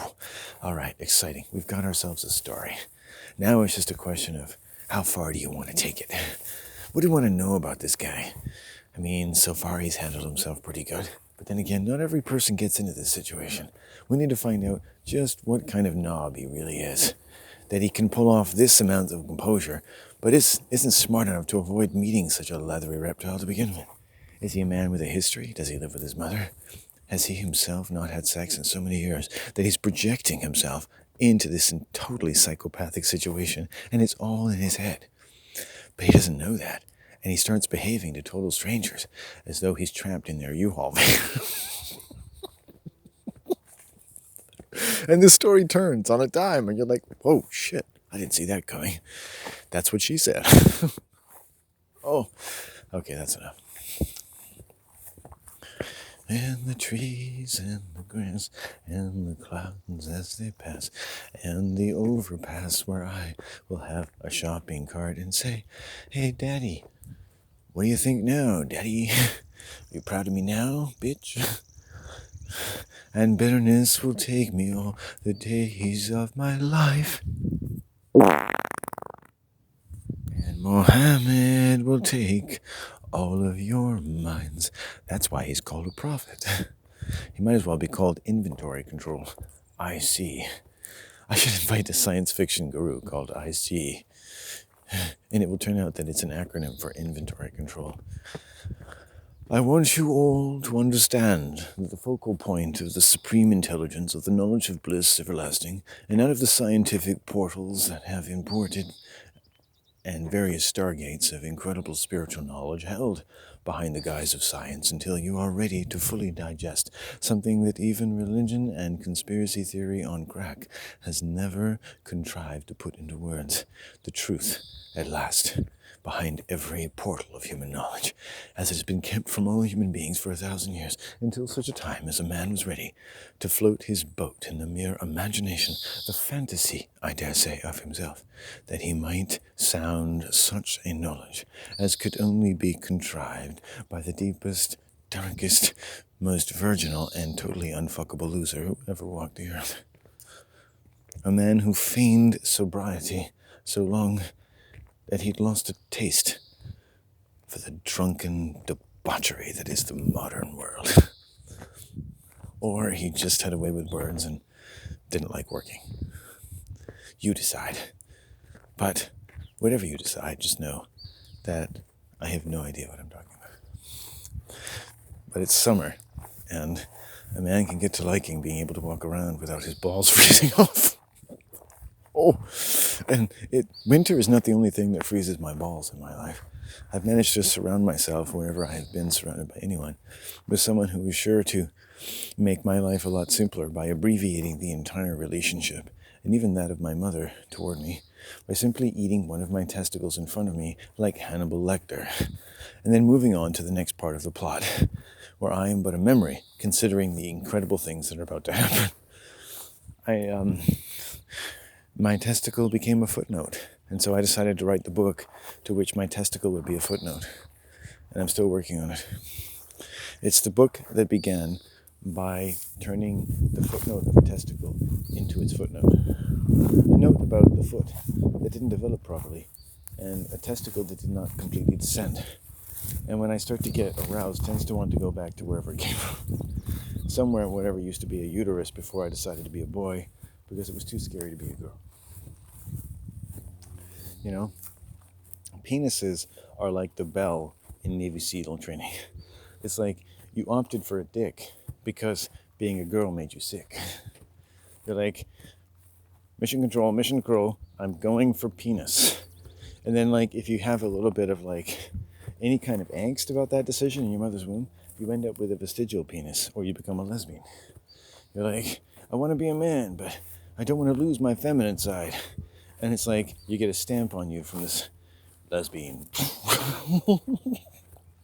And then it's actually a pretty good way to go, actually. You know, you have heaven's stamp of approval.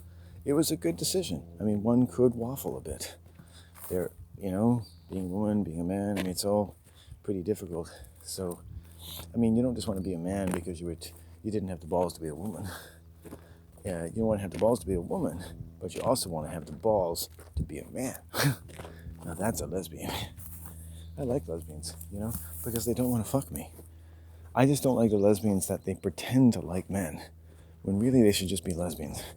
That's what when I say like homosexual predators and sexual predators are the same thing because they haven't decided to be what they are. And so the way they try to be, which is against their nature, tends to be violent. It's weird. That's all I'm saying. Like, I don't see anything wrong with homosexuality per se, but there's some gray areas before human beings sit or set upon like one good endocrinological way to develop their sense of personality in the world. Like, and granting, I'm sure like if anyone has any kind of sexuality that you either like pussy or you like dick, right? You're either the pain or the cushion. I get it. Sometimes it comes down to some pretty simple things, and it needs to, because someone might want you to be the cushion and you don't want to be, and you'll find that out when someone tries to treat you like the cushion.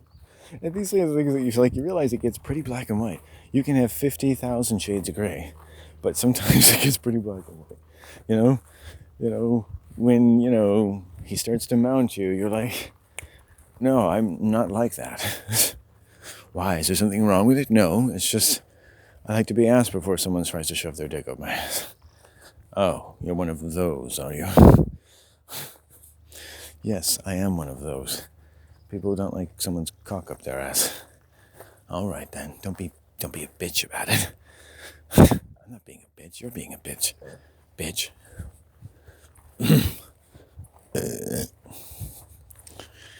No, just for the record, no one's ever stuck their cock up my ass, but I have been asked. Now, when I went to a gay bar once, following a girl from college, I was kind of half stalking her, I think. But she seemed to like it, until she didn't.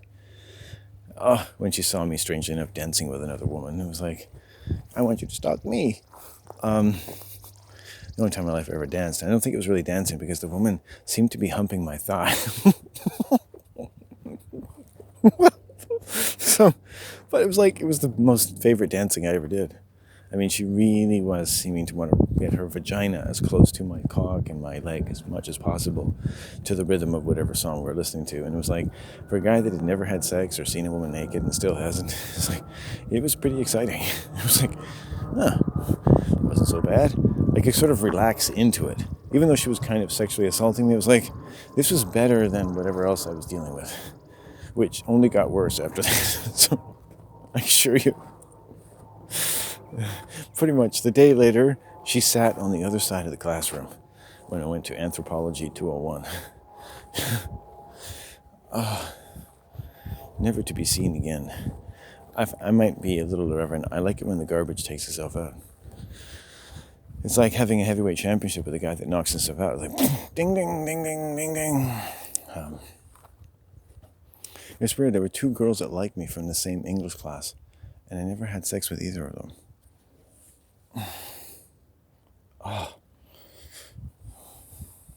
It's like, you should have had sex with that hot girl, man. It would have messed with her mind. You would have seen she missed out on a really good guy. But I can't. I just can't. I can't just hump somebody.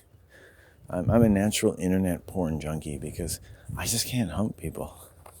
I can't hump. I can't pursue the hump. I can't. I'm not a closer. I'd rather just become a little drowsy with the heady nectar of a beautiful woman's chest rising up and down as she speaks, because of course she has to keep breathing. And I want to make sure that she is breathing properly, and that's why I'm looking at her chest. Not because her breasts, if unleashed from her beautiful cotton blouse, would finally reach the kind of sunlight that constituted the very reason they sprouted out of her fertile heart, out of the very loam of the most beautiful earth that ever grew out of the chest of Mother Earth herself. And that's the only reason I like it, because it's sacred. I don't want to suck on it and put my dick between them and see the look on her face when I come into her beautiful eyes. That's nothing. I mean, that's just, what is that? That's primatology. It's just a way of asserting my dominance and saying that she's mine. It's not quite pissing on someone's face, but it's close. This has protein. Oh, I cannot hump. I don't know why. Perhaps it's because I'm just so shy. Or maybe the thought of touching her thigh and feeling the quiver of her chopped liver just doesn't sit well with me. You know, I'm a guy that you might expect. I liked sitting places where I sat by a river with my brother, where I sat on the roof to watch airplanes, where I sat on the deck to listen to the wind and watch my grandfather work. Where I sit has been a really important part of my life, and if I can't sit down and really just think, yeah, I want to fuck that panda bitch, and I don't. And when I take time to think about it, I just don't want to fuck these women. And someone should be asking me, Landon, why don't you want to fuck any of these women? And I would say, well, no one's ever asked me that. I don't know. Something kind of ugly about it, I guess. I don't want them to mother my children.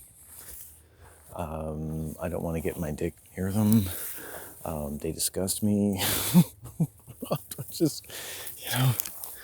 I guess I've always known down deep in a way that's not polite to say that women are kind of fucked, Unless you find yourself a sane one, you're better off just not putting your dick anywhere near them. That's what I would tell my own son, Get a clean one, get a sane one, make sure she's healthy, and then have all the ape baboon fun that you want. Because anyone who's intelligent and grounded, everything is safer that way. Everyone's on the same page, It's like you don't play a sport with someone that's fun. If you don't go hunting with someone you can't communicate with. Why would you fuck someone that isn't on the same page with you, when it really matters. And if you know that person can't be there when it really matters because, they still don't know their own mind. That's all. They don't even know their own mind. They think they're at college to learn about medieval literature. That's a major mental problem. They're not at college to learn about medieval literature. It looks like they're at college to get somebody to inseminate them. Unless somehow it's going to add to your ability to learn medieval literature by getting better acquainted with my penis. And I, of course, with the incredible pleasure that I would get rubbing it over your body and finding out how much you, quote, want me now.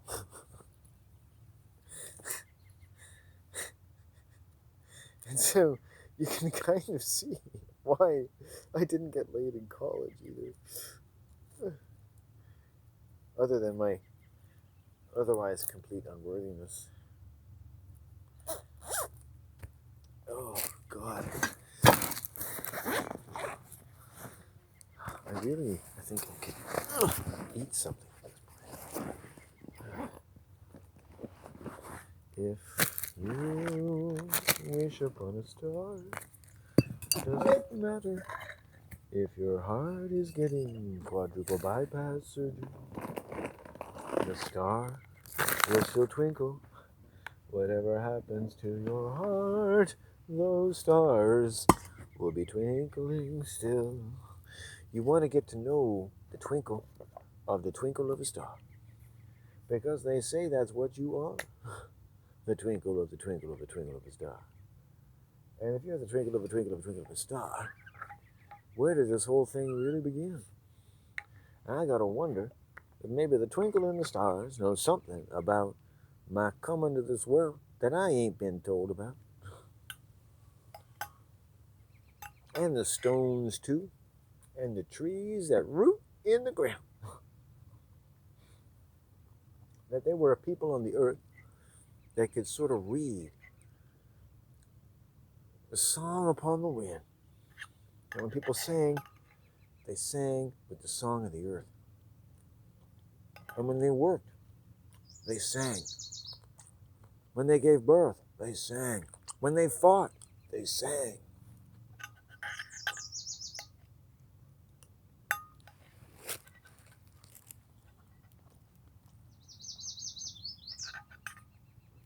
And that's why their language was like music.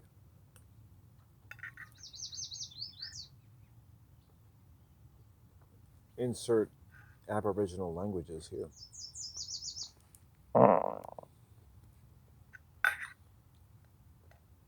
Today I was saying something, and the crow is going off in the background. The crow or the raven is beautiful. accompaniment. I was like, I have to include that. It was with me in my meter.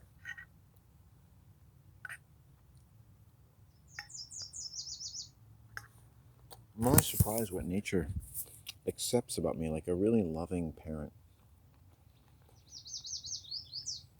I have to believe that the purpose of life is happiness.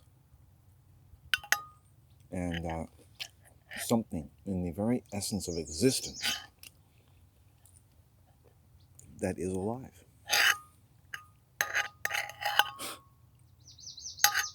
And beyond time, beyond death, wherever we may be, that is life. And life is great.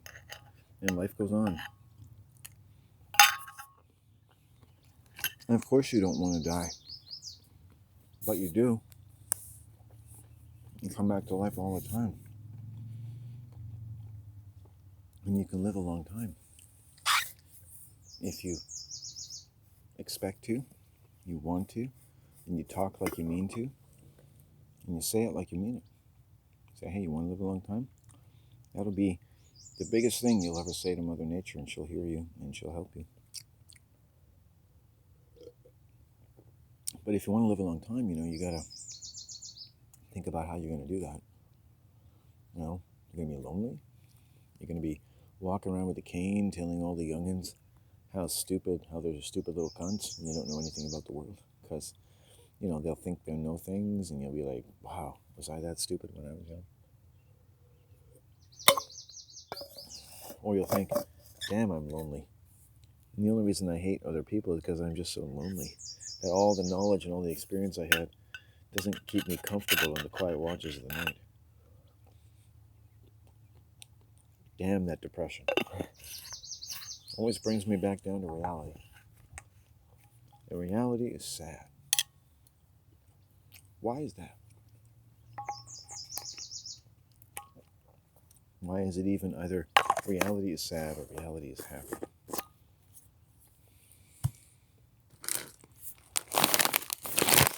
If you want to live a long time,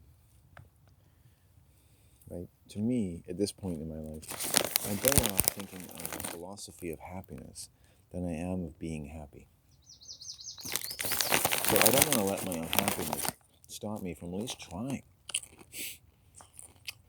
Though it was connected to the very purpose of life itself, to articulate a philosophy of happiness.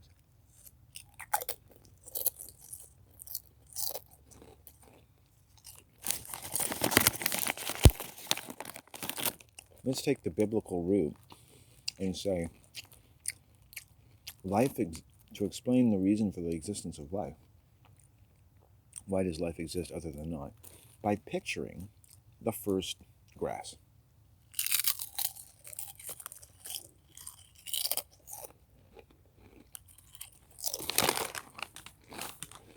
Now,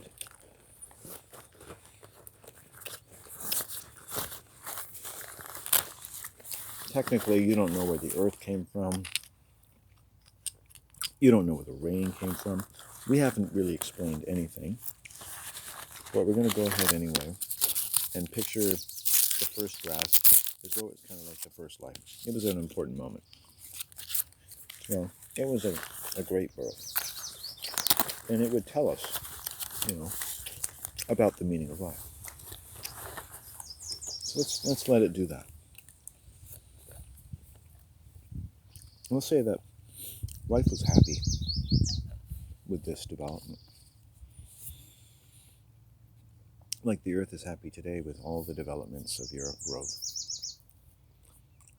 Out of nothing, perhaps. Out of everything.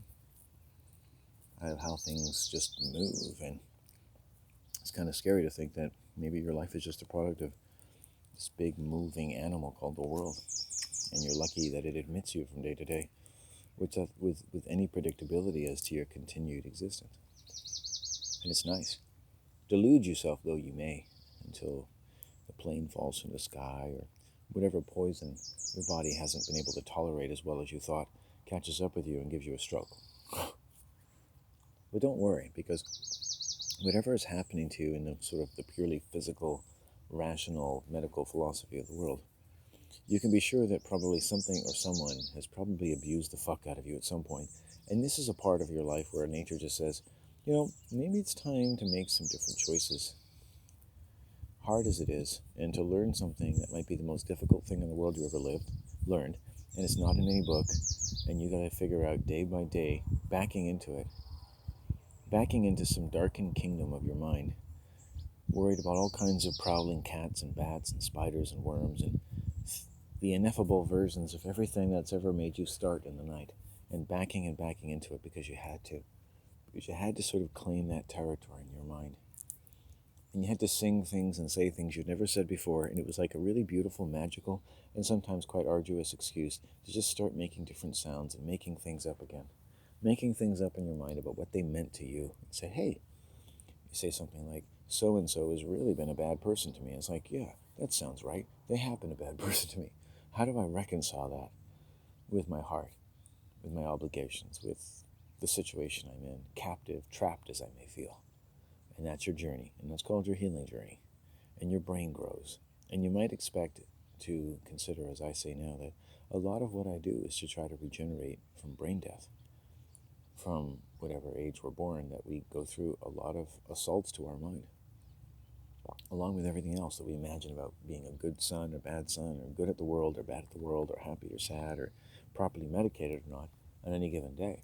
And all the questions we have in our thoughts, and all the thoughts we have about other people and things and everything else, that fundamentally a lot of how we think about everything and how we feel has started by the most persuasive and the most daunting range and degree of abuse to our brains since before we were even born.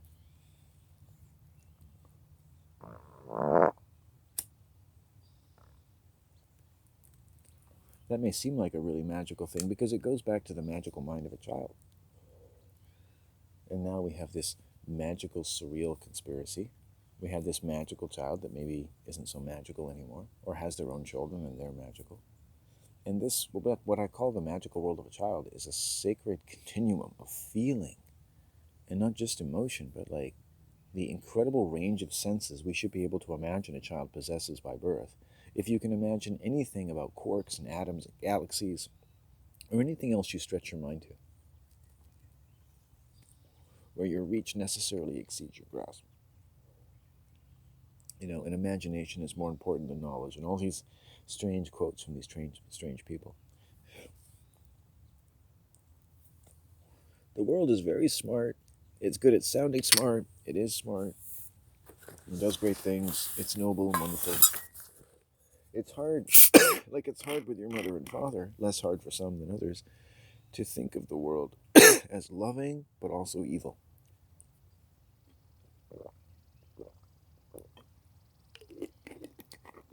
Capable of telling us the truth, but also capable of making us really pay for it, to the point that the truth might as well just tell us something about how to live past all the agony of the world that it takes, to just get to know the truth, which at this point in human history is basically stored in human agony, in human suffering. You want to know the truth, like you want to say this is your religion or that, well, you got to explain human agony to me, and you got to sound not like you've read the fucking Bible or the Quran. You got to sound like you've listened to the fucking agony in your family, right? Because suffering is also listening.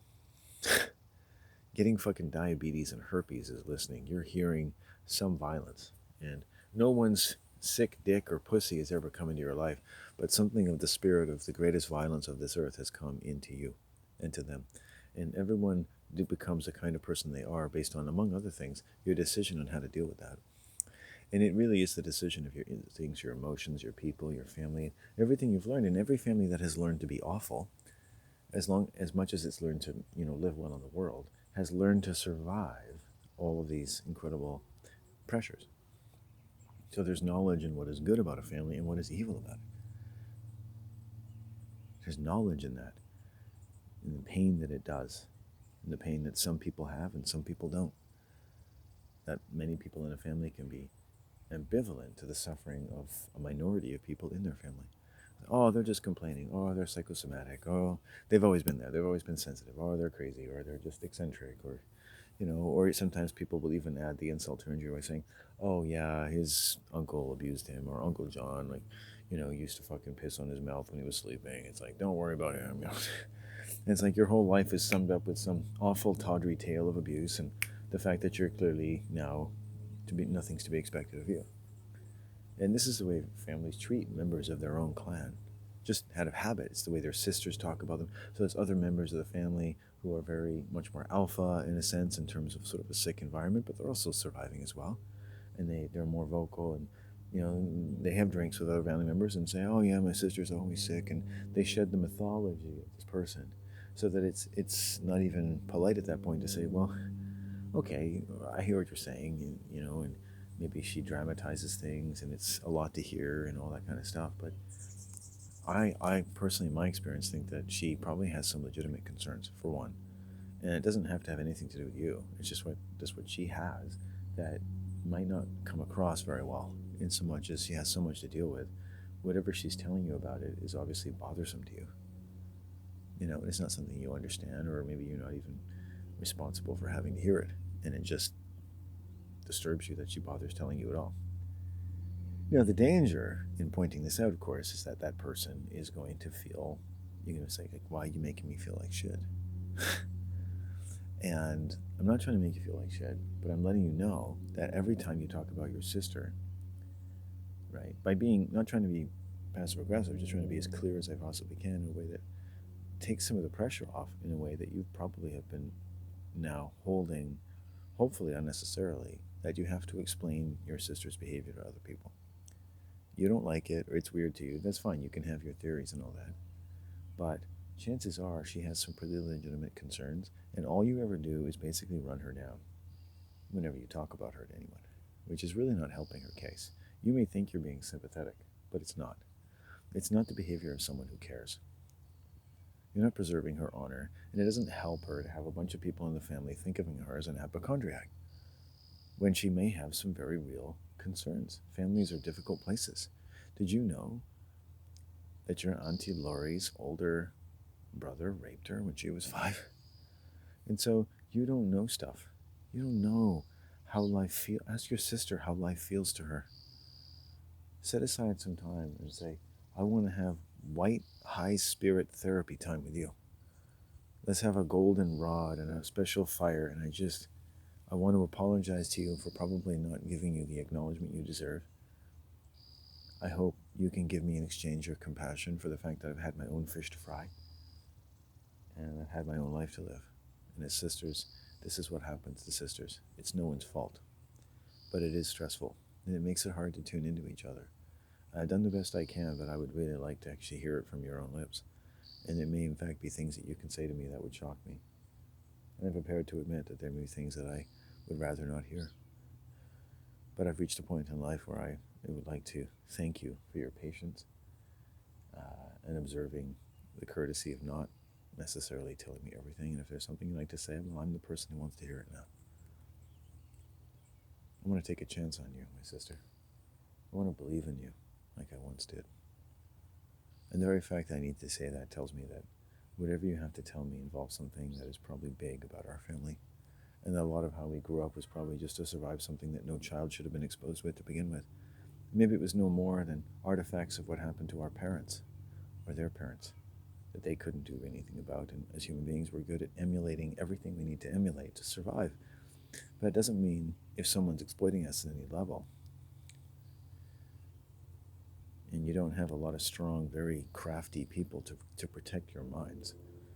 And you have your own protections, but those protections basically are not really relevant anymore to what we're whacking away at.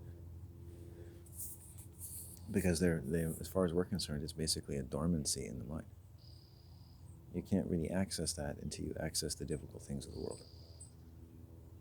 Because your mind is so busy, it's not going to bother getting along with your neocortex unless you're serious about getting to what those parts of your mind have to do. Because they have to deal with reality. They have to deal with the fact that your auntie hit you when you were 3, or anything and everything, and how it resonates with everything else you've learned about the world. And that's knowledge. Knowledge in pain, knowledge in agony. It's in our roots, it's in our behavior, it's in our language. Now, clearly, humans can sustain a lot from a lot of directions, and it gets in deep and it gets in close. And everyone is to be commended to the raucous, wonderful, melodious, excellent, and excelsior life that they live, or hope that they live, in their grandest moments and in their daily toils.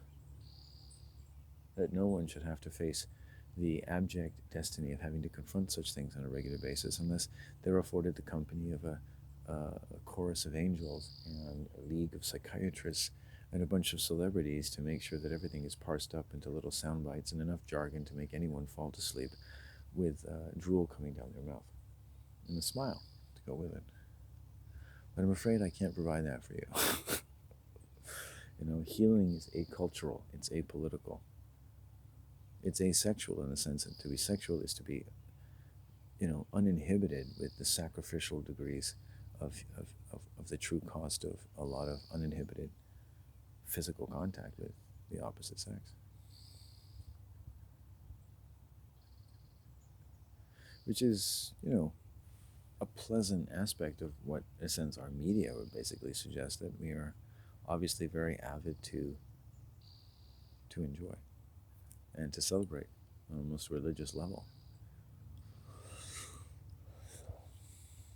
Well, going to a bar and being cool and finding a girl, or being a great assassin and getting the girl, or being able to deal with really violent things and have really witty things to say and get the girl, and be really humble and get the girl, and get the girl and get the girl and get the girl and get the girl, and be sexy and strong and good looking and get the girl and get the guy.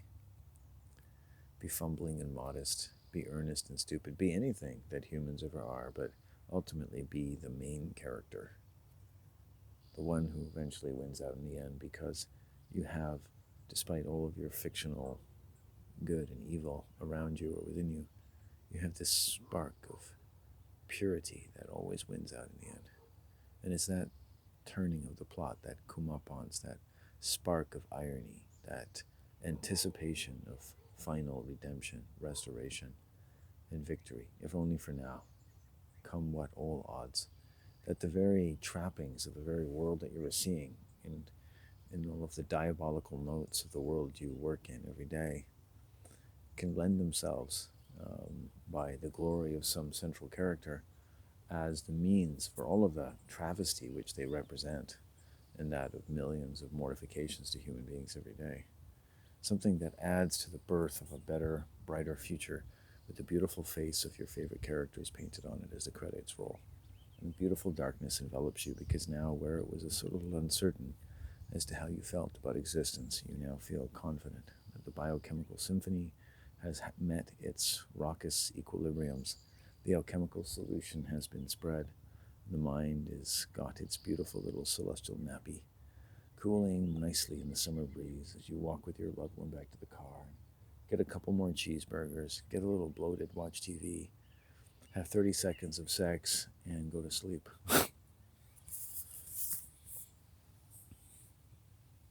And I have a theory that most people really aren't having a lot of sex, and it doesn't last very long, and they're needing a lot of other ways to stimulate each other because it's not very exciting otherwise. I think even young people are having sex that lasts maybe a minute or two.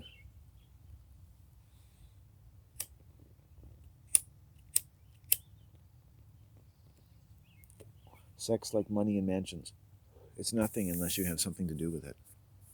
You need something to do. You need a vision. There's got to have a purpose. I bet you a man and a woman who come together to have sex, and not the only reason to have sex, but to have a child, really to have sex with a child, I think, yes, there's probably a lot of heightened pleasures to that.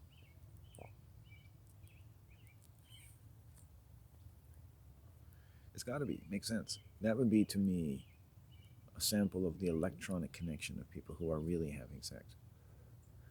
Not that haven't had sex, but it's like, that seems to me like what sex should be. If you're not doing that, then really there's no point in fucking around. You might as well masturbate. The only added point to having sex is being around a stranger and relaxing on a level where another person is seeing you naked and having intimate contact with you. And it's exciting. And it has a feeling of relaxation that might happen if, you got to suck back on your mother's breast again. Contact with another body that just nourished you.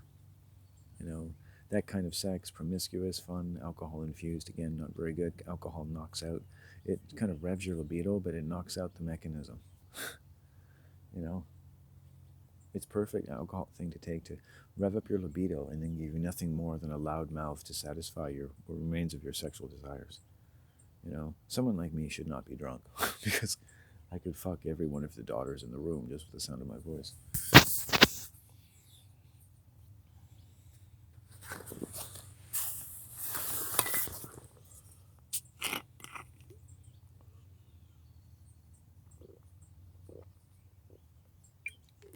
I could hear their pussies calling, Ricola, Ricola, because my name is Ricola, obviously.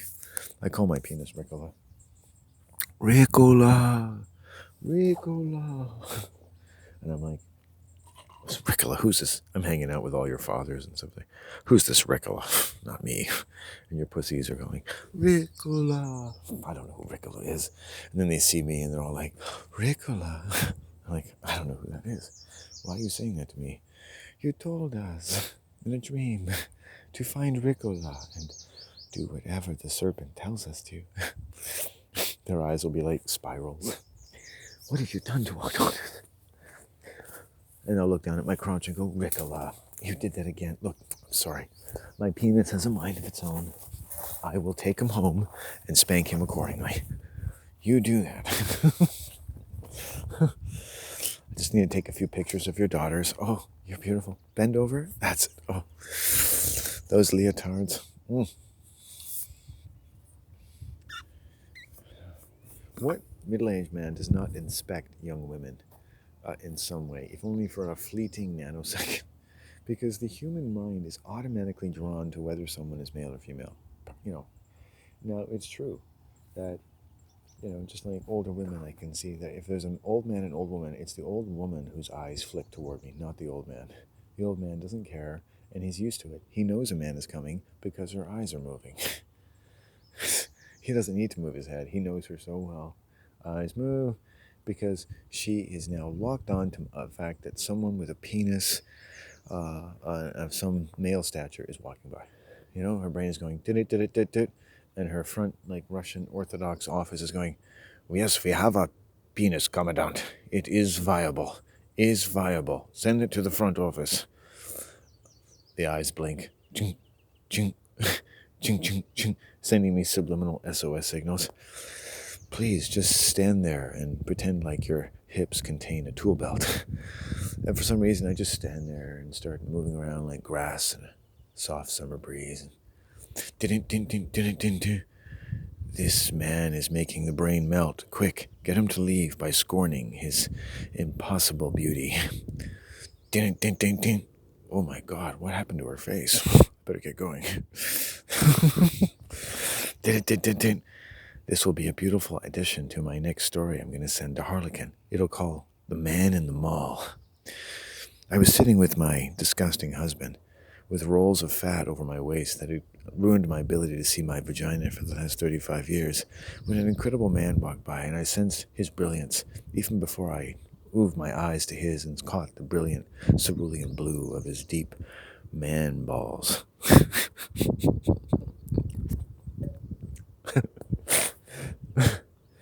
Although I knew in a way that I can tell because I have heightened senses of the cougar, that he's probably a completely feckless loser who one day will run out of what little looks he has left, and then the women will not be looking anymore. His mother will be long passed on, and he'll just be an old, feeble shit, cashing checks so that he can buy new bags to put his excrement into because his ass doesn't work anymore. He's been using it for so many years to sit around and do nothing, that the stick that was supposed to keep him going finally falls out. And it's like a woman breaking her water, because then this whole little demon spawn falls out after it. At first he thinks it's just very mobile feces, but it's really little demons coming out of his ass. Now he's useless. The inner demons that ruled his depraved mind have finally fallen out of his man womb. And he's like, his first words are like Adam in paradise. Oh, it's like a new creation.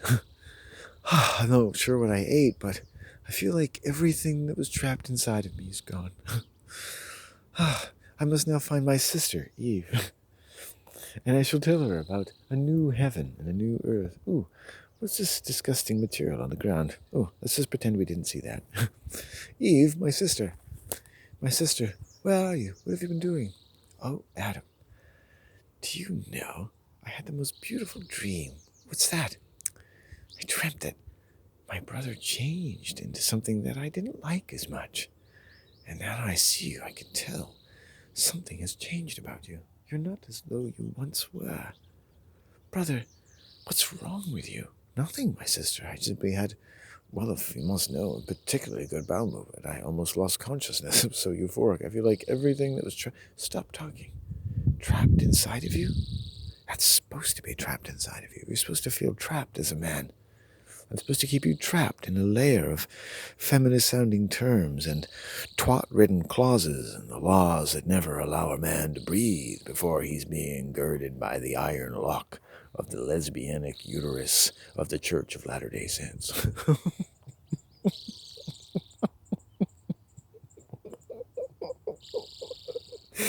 Eating the ionic solids of bygone days, refreshed into the unending horizon that shall never quench our thirst, but only spurn the advances of a chorus of human dum-dums that don't know the name of the capital city of their own state, but can sing word for word all of the lyrics to Gum Gum Drop Drop McGillicuddy by Damian Watson Jr., a 6-year-old prodigy that has taken the stage and moves his hips around like Elvis.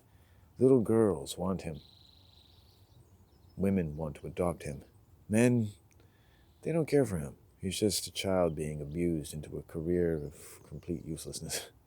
It's strange how men always retain their capacity to reason, even when tremendously euphoric charms and attractions are afforded him at every glance. I like to think of men as the symbol, it should be the national symbol of every country, of the seat of human judgment and imagination, which is important, as they come together in the axis mundi of creation. And if all women just sort of wrote that down and worshipped it every day and treated men that way, and the ones that weren't worth it, they would be like the chaff and you would just leave them alone. But if you found that the men around you could not be admired for such a natural, indeed total biological, inextricable fact about being a man by birth, then maybe, yeah, either one of you could do better and should relieve yourselves of the curse under which you've been laboring. Though a delusion that maybe, like that horizon, always looks brighter and brighter, but has really been getting farther and farther away.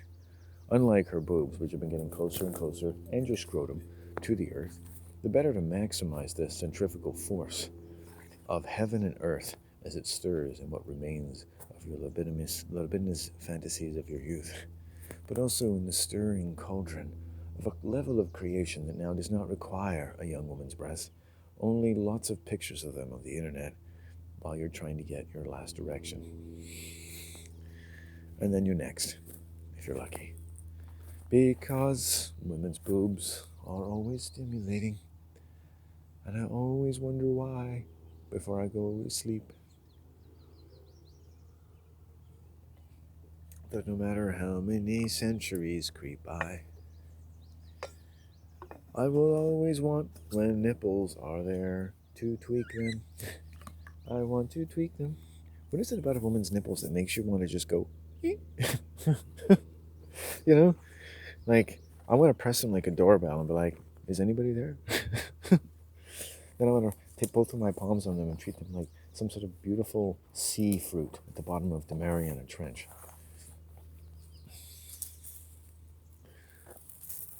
And, I'm like Jacques Cousteau, and I get both of my hairy palms on them and just go, this is new and exciting. I feel like this is stimulating parts of my brain that were left from the Napoleonic Wars. What should I do? Well, I don't think they're stuck on this beautiful woman. I don't know how to remove them. I think I'll have to try to excavate the entire female. Wait, I think she's alive. She's just been sleeping for so long. She's been covered with barnacles and coral reef. Come, my darling, come. And then the cameras, National Geographic, come and he's like talking to his penis and he's whacking off to an hallucination. He's like, turn off the cameras, boys. Just Jacques been, you know, under pressure for a lot of years now. It's just finally got to his brain. Don't worry about it. He wrote a song for us to sing whenever it happens. Don't worry if you see me in a ghastly state. It's only that I got to masturbate. Don't worry. I'm Jacques Cousteau. Be happy. You catch Jacques Cousteau masturbating to a rock cropping.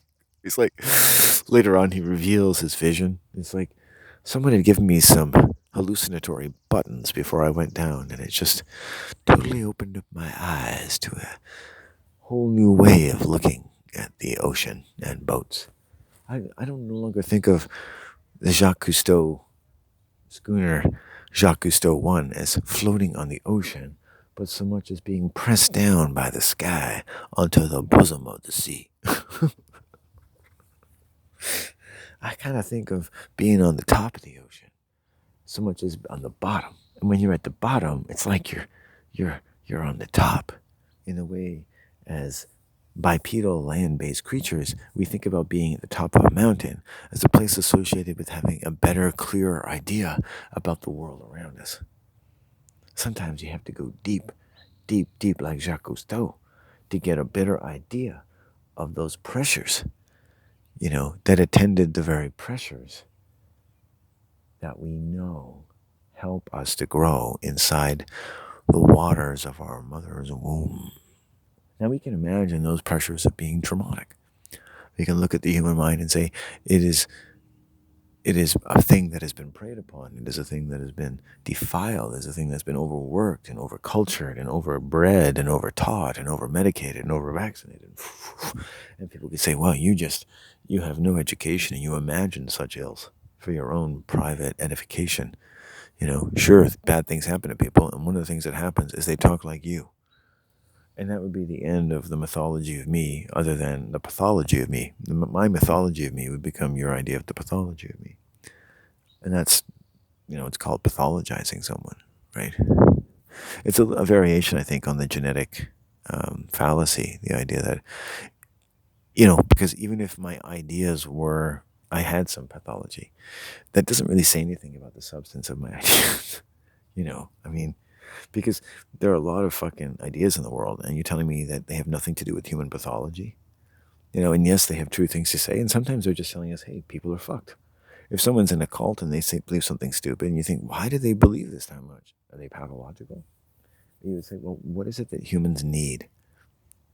That what they need from that cult is aided by the fact, and you could ask yourself why, that people are quite capable, especially if they need to slip into a suspension of disbelief that makes them happier, that it attends getting closer and feeling that you're touching something more knowledgeable, that, however unpopular, will keep you safe in the long haul, because now you kind of feel like you understand everything, and that relieves you of the stress of, in a sense, in some cases, like feeling like you're essentially so smart that you felt like something was wrong, and what the cult tells you was wrong with the world seems comparable to what you credit yourself with being sensitive enough to feel, except that under other circumstances, if you gave yourself credit to be sensitive to how you feel and you didn't have the cult, you would also feel all of the pain and isolation of being that sensitive and that intelligent. Now you get to be sensitive, intelligent, and you're safe in the cult, being sensitive and intelligent,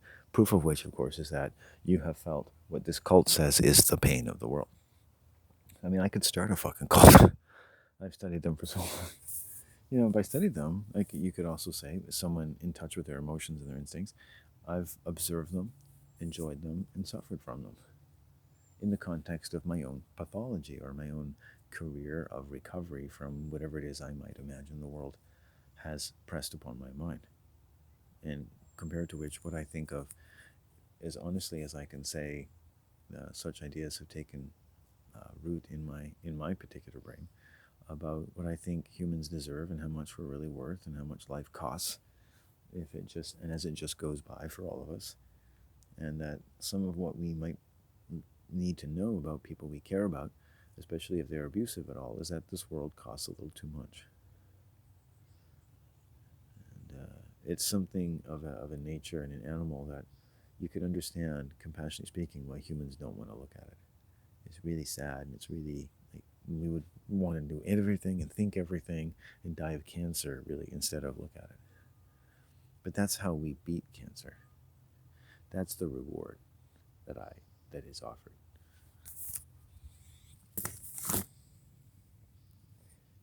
There's in lots of diseases, there's the unfortunately morbid effects of getting along with the demands of the world. And sometimes it's a combination of a rare intelligence, and people I've met them who've worked in very toxic industries and come out to the coast and they jump in the water and they camp in the woods and fucking tumors fall off their skin. It just, they get better.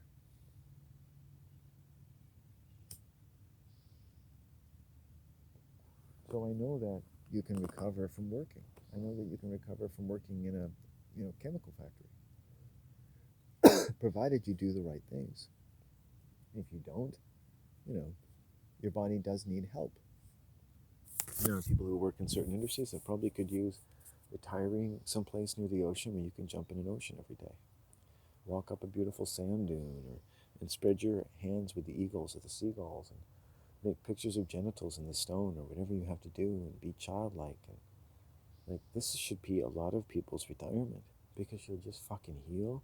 There's nothing wrong with working as long as you can heal from it, which means acknowledging that, in the way that the guy in the chemical factory who had lesions on his body, oh, this did shit to me. So he did hard work, and the lucky thing with him is that what it did to his body was visible and could shock the fuck out of you. He had learned to live with disease, because he was around all these chemicals. But lo and behold, the reason he's alive maybe is because there's an ocean, and maybe because he had the courage and the desire to live, to jump into it every day and let it heal him. And it's not the first story I've learned recently where I would say it's in a category of things that people have found about the physical region where I live that has had huge healing effects on them. And they found it because they needed it, and it was there, and they found each other. They felt it, they did it, they got the result. They went in that ocean and said, maybe their brain gave them a euphoria and said, yeah, you should be doing this. They didn't need weed, they didn't need special coaching from someone. They just went in and said, or stood beside it or went fishing and said, yep, I need this. I come out here every day and I'll sit here and I have the day that I have and I think, yep, I needed this. Yep, I needed this. Yep, yep, yep, I definitely needed it.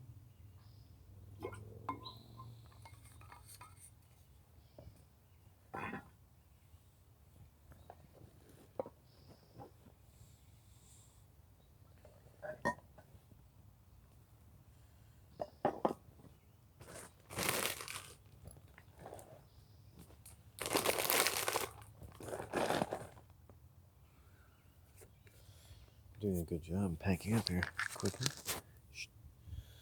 I just feel like going home. But I smoked a good deal. I want to make sure my mom's okay.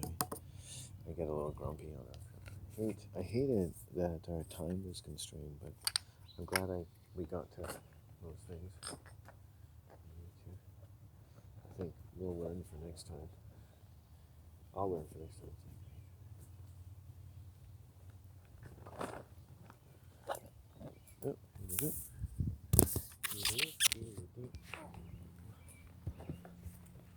Yeah, well, I'm happy. Little ennui on the way home. It was kind of nice. Sad, but nice. I was like, I'm 48. I'm thinking, yeah, time has gone by, and there's never a chance of having a family. So it's like, I'm not as sad about it as you would think, but it's nice to be sad about it. It's like, oh yeah, I do have biological connections. I honestly, as you might expect someone who doesn't have children, I don't understand how people could have them in the sense of like the sheer amount of time that it takes, because, you know, I've filled my time with other things, I guess. That's important enough to me. It's actually a good thing that I don't want to have children, because it means that I spend my time in a way that I would be reluctant to be deprived of, you know, and that's a good thing. So, but,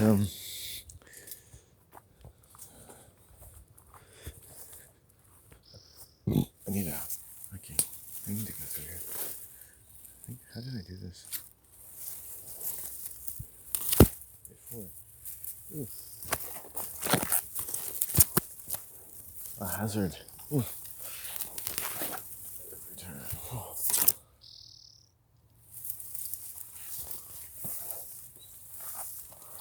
I did that fairly well. Okay.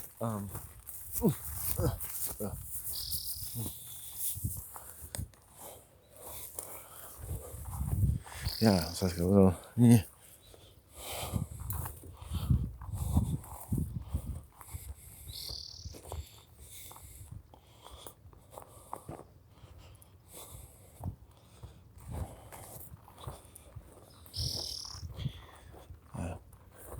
There's some. Oh, let's go this way. I don't want to go past them.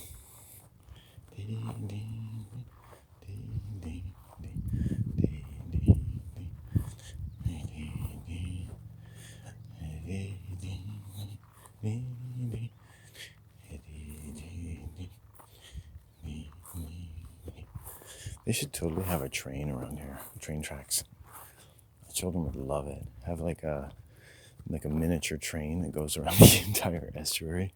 The environmentalists would hate that, but I was just like, choo choo, choo choo choo. I mean, you could be around for 100 years, just you know, and you can get on. You know, you can have a free day or something. Have a day of the week or a couple days a week, so you know, poor people can ride it for free. You know, or smart people who don't think they have to pay for it. And you can make it like $5 a head or something for adults and free for children. And, you know, make a little money back. And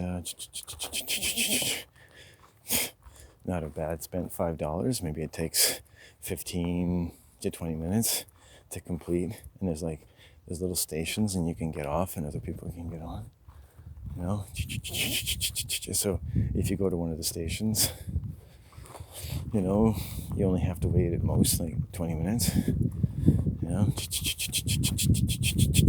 here it comes, and the children could stand there and be like, doo doo, they'd be so excited, and they'd see the train, and they'd look over the beautiful landscape and the sky and the earth, and there'd be all things, a train coming. Okay, get on.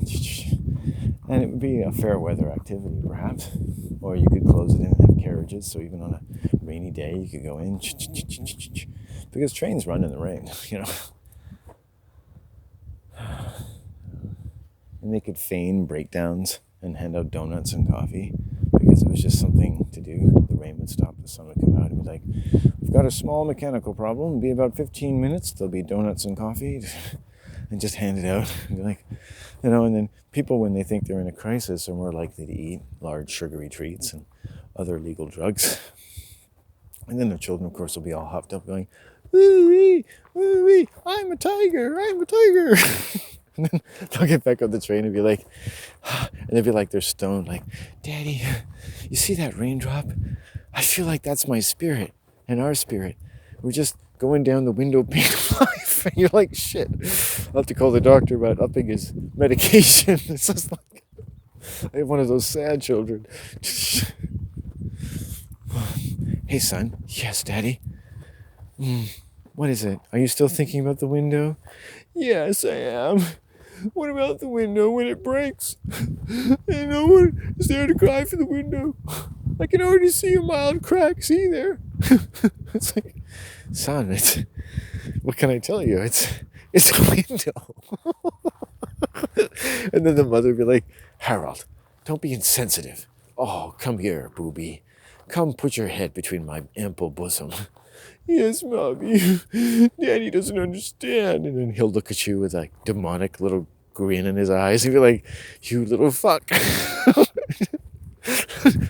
He's cock blocking me. It's like, oh my God, I have a sociopath for a son. And you're like, my God, what do I do? What do I do? And then I'd be like, and then his look will change. You'd be like, no, I was just thinking that.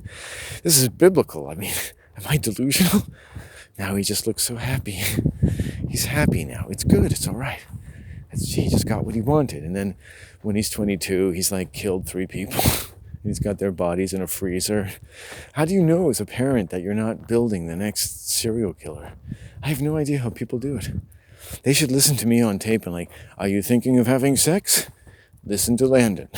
It's the Listen to Landon series. Even Christians and Mormons will play it to their children like, he's not really true to Allah, but he does the bidding of Allah, as though Allah is his friend.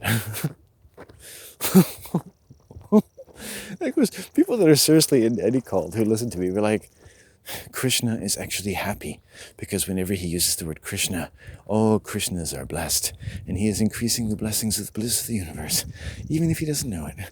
And it's a very attractive philosophy. You know, this guy would tell me, like, whenever people would say, fuck you, Hare Krishnas, he'd be like, he's just giving us an infinite blessing and completing and fulfilling the entire cosmos of Krishna, whose infinite mind is totally incomprehensible. But I can assure you, it's really enjoying what a hateful little fuck that man really is. And you're like, Hare Krishna indeed. Why is Krishna so hairy? That's what I want to know.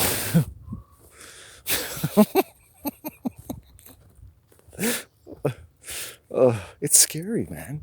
I knew this Krishna, he was trying to be one of my roommates, and he was telling me about, like, something about a young girl and things that happened or didn't happen. And I'm like, why would anyone tell you that? Like, just tell you. Like, I mean, he seemed like such a nice guy. I think he said he was a nurse or something, and I thought, like, he was such a nice guy. He really was. And it's like, why are you telling me this? You know? Why are you telling me that you had some sort of illicit affair with some young girl?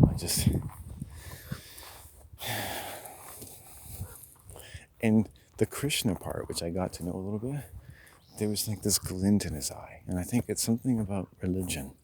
You know, they get so into it. I don't know if you'd call it patriarchal. Maybe even like Rudolf Steiner is kind of patriarchal. Even Star Trek is patriarchal, but it's like men aren't benefiting from this kind of aggressive sparkle in their eye.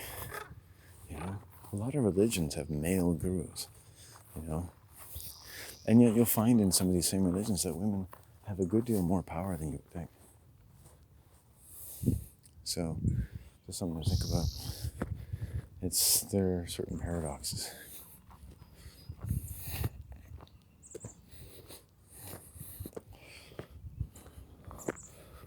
But there's enough complexities to human beings that it all needs its place, you know. But I had 2 contenders to be a roommate, and one of them, sadly enough, was him, and the other was a sexually predatory sex victim alcoholic from the United States who came from a rich family, and she just had a bit of a saltier way of looking at the world. It seemed a little more practical, so I thought this is a better move by far. Even though, like, I could already see that she was just as much as a sociopath as he was. You know, it's this way that we always preference females. And I basically suffered from my own prejudice. And I talk about it. Like, I probably would have been better off with him.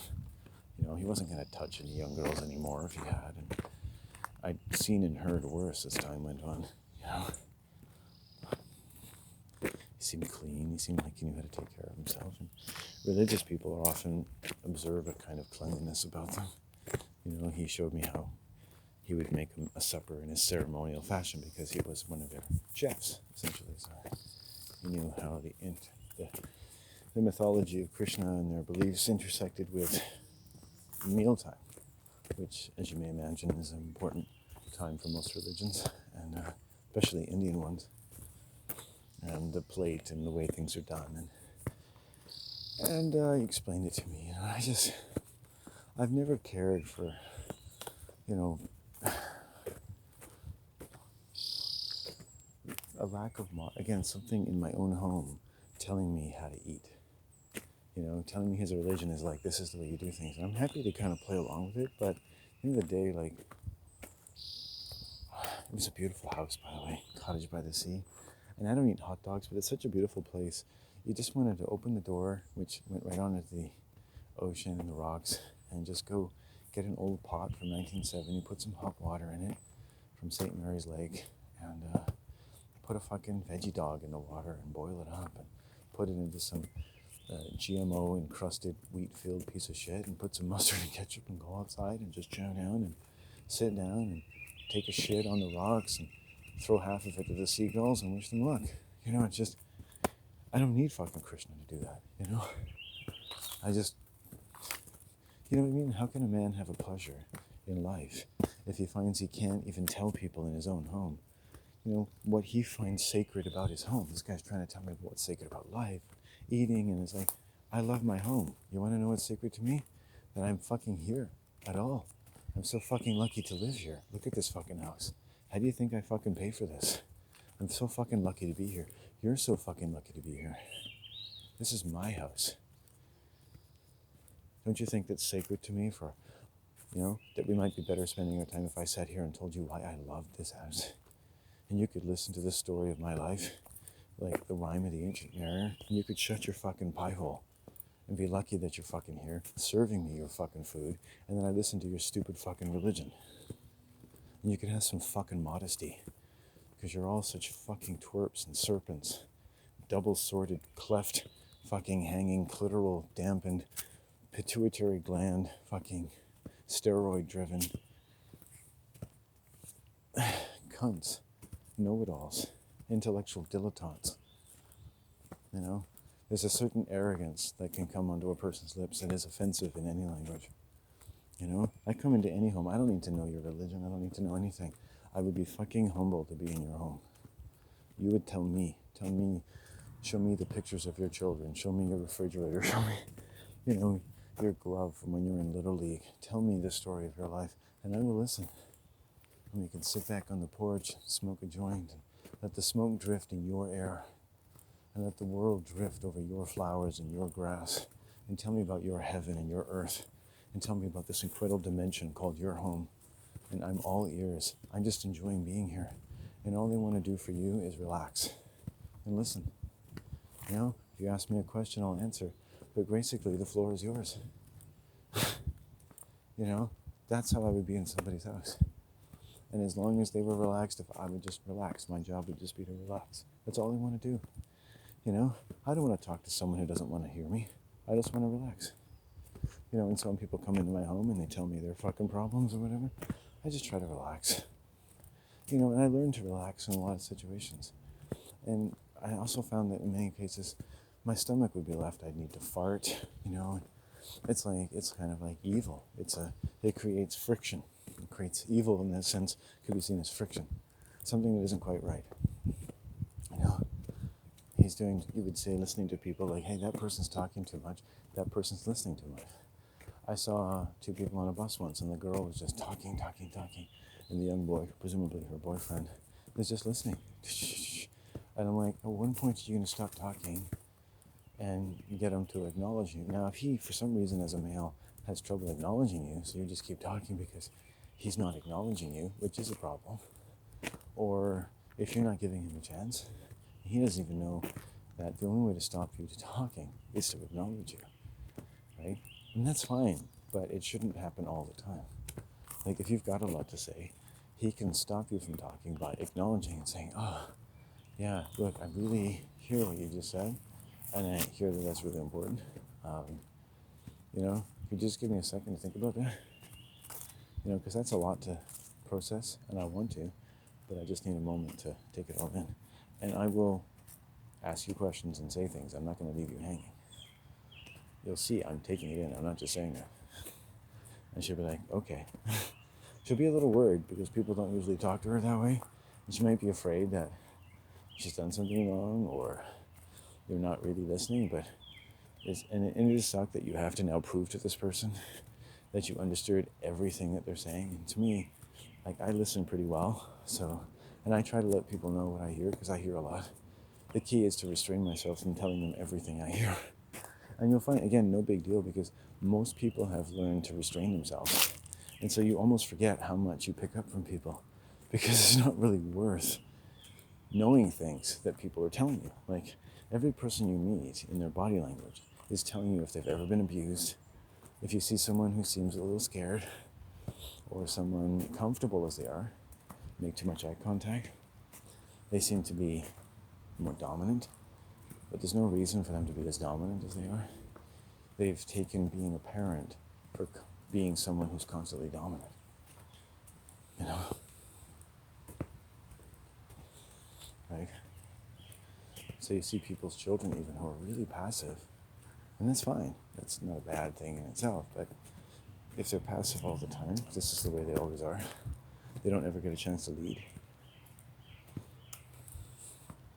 Give them a chance to represent their family. Give them a chance to talk to strangers. Introduce their family. Say, hi, I am my father's son. Hi, I am my mother's daughter, my father's daughter. This is our family, and I represent them. My father and mother have trusted me with that. They can trust me to represent their family. And in return, I get to talk. I get to know things. I get to show my mother and father that I've learned well, and I know how to show courtesy and speak with assertiveness about things people need to know about us.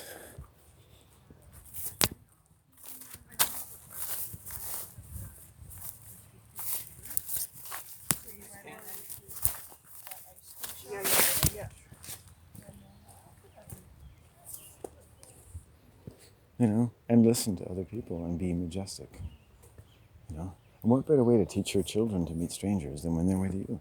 But you never see families of people whose children can step forth and represent their family. Imagine if I was walking along, a horny guy like me, and your 16-year-old daughter stepped forth. You had a daughter or son, mother, father, and your 16-year-old daughter stepped forth in front of you, her brother, and said, hello there, fair stranger. This is my family. We enjoy the words. It is very good to meet you. I hope you're enjoying the day. Our family is very much invested in enjoying these lands and have for many generations. I can tell you about the local fauna, the mating of the robin with the female part, and their precise sex organs, which they use to copulate. No, I'm just kidding.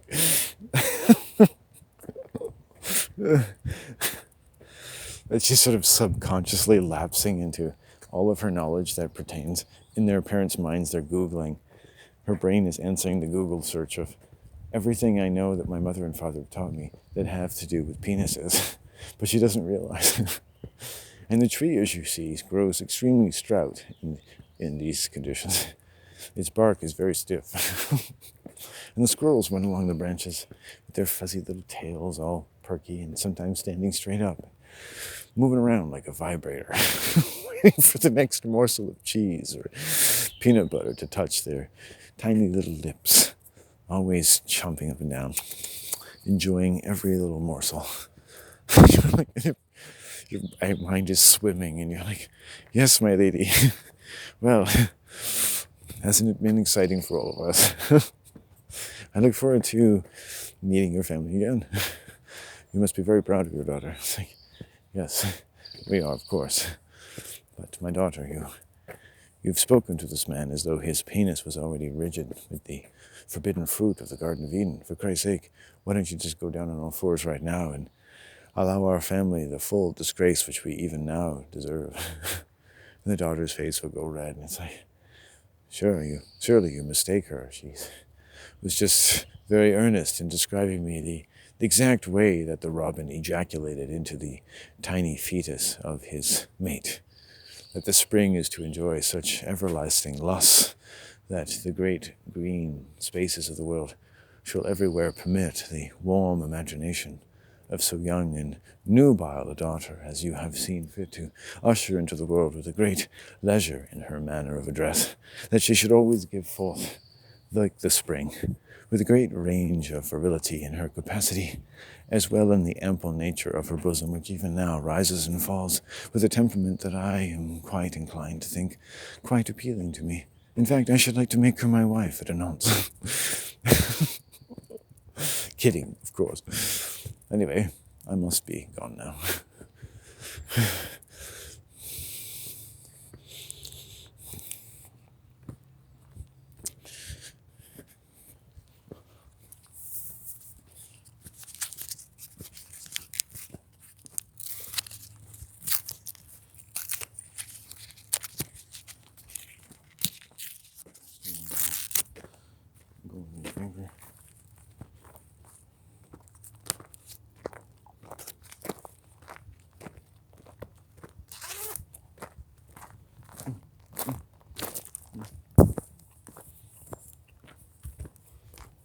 walked around another quarter mile just to avoid that dude.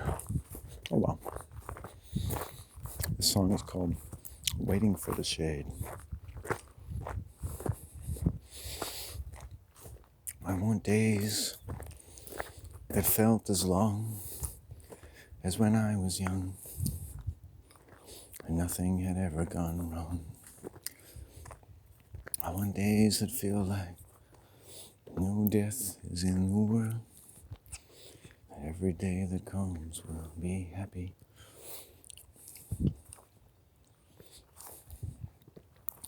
I don't want to feel that the work my parents did turned a wheel of torture that was constantly being hid.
There's a very inviting trail into the forest here. I won't take it. I've got hash browns at home and beans and toast. I think it'll be good. Yeah, I didn't like that I felt rushed today when I went to the night. I was like, I want to go there. I was like, I don't want to feel rushed. I want to just like finish the tasks which are set before me. I want enough time to finish the tasks I set before myself. I left it a little too much to my mom to deal out the time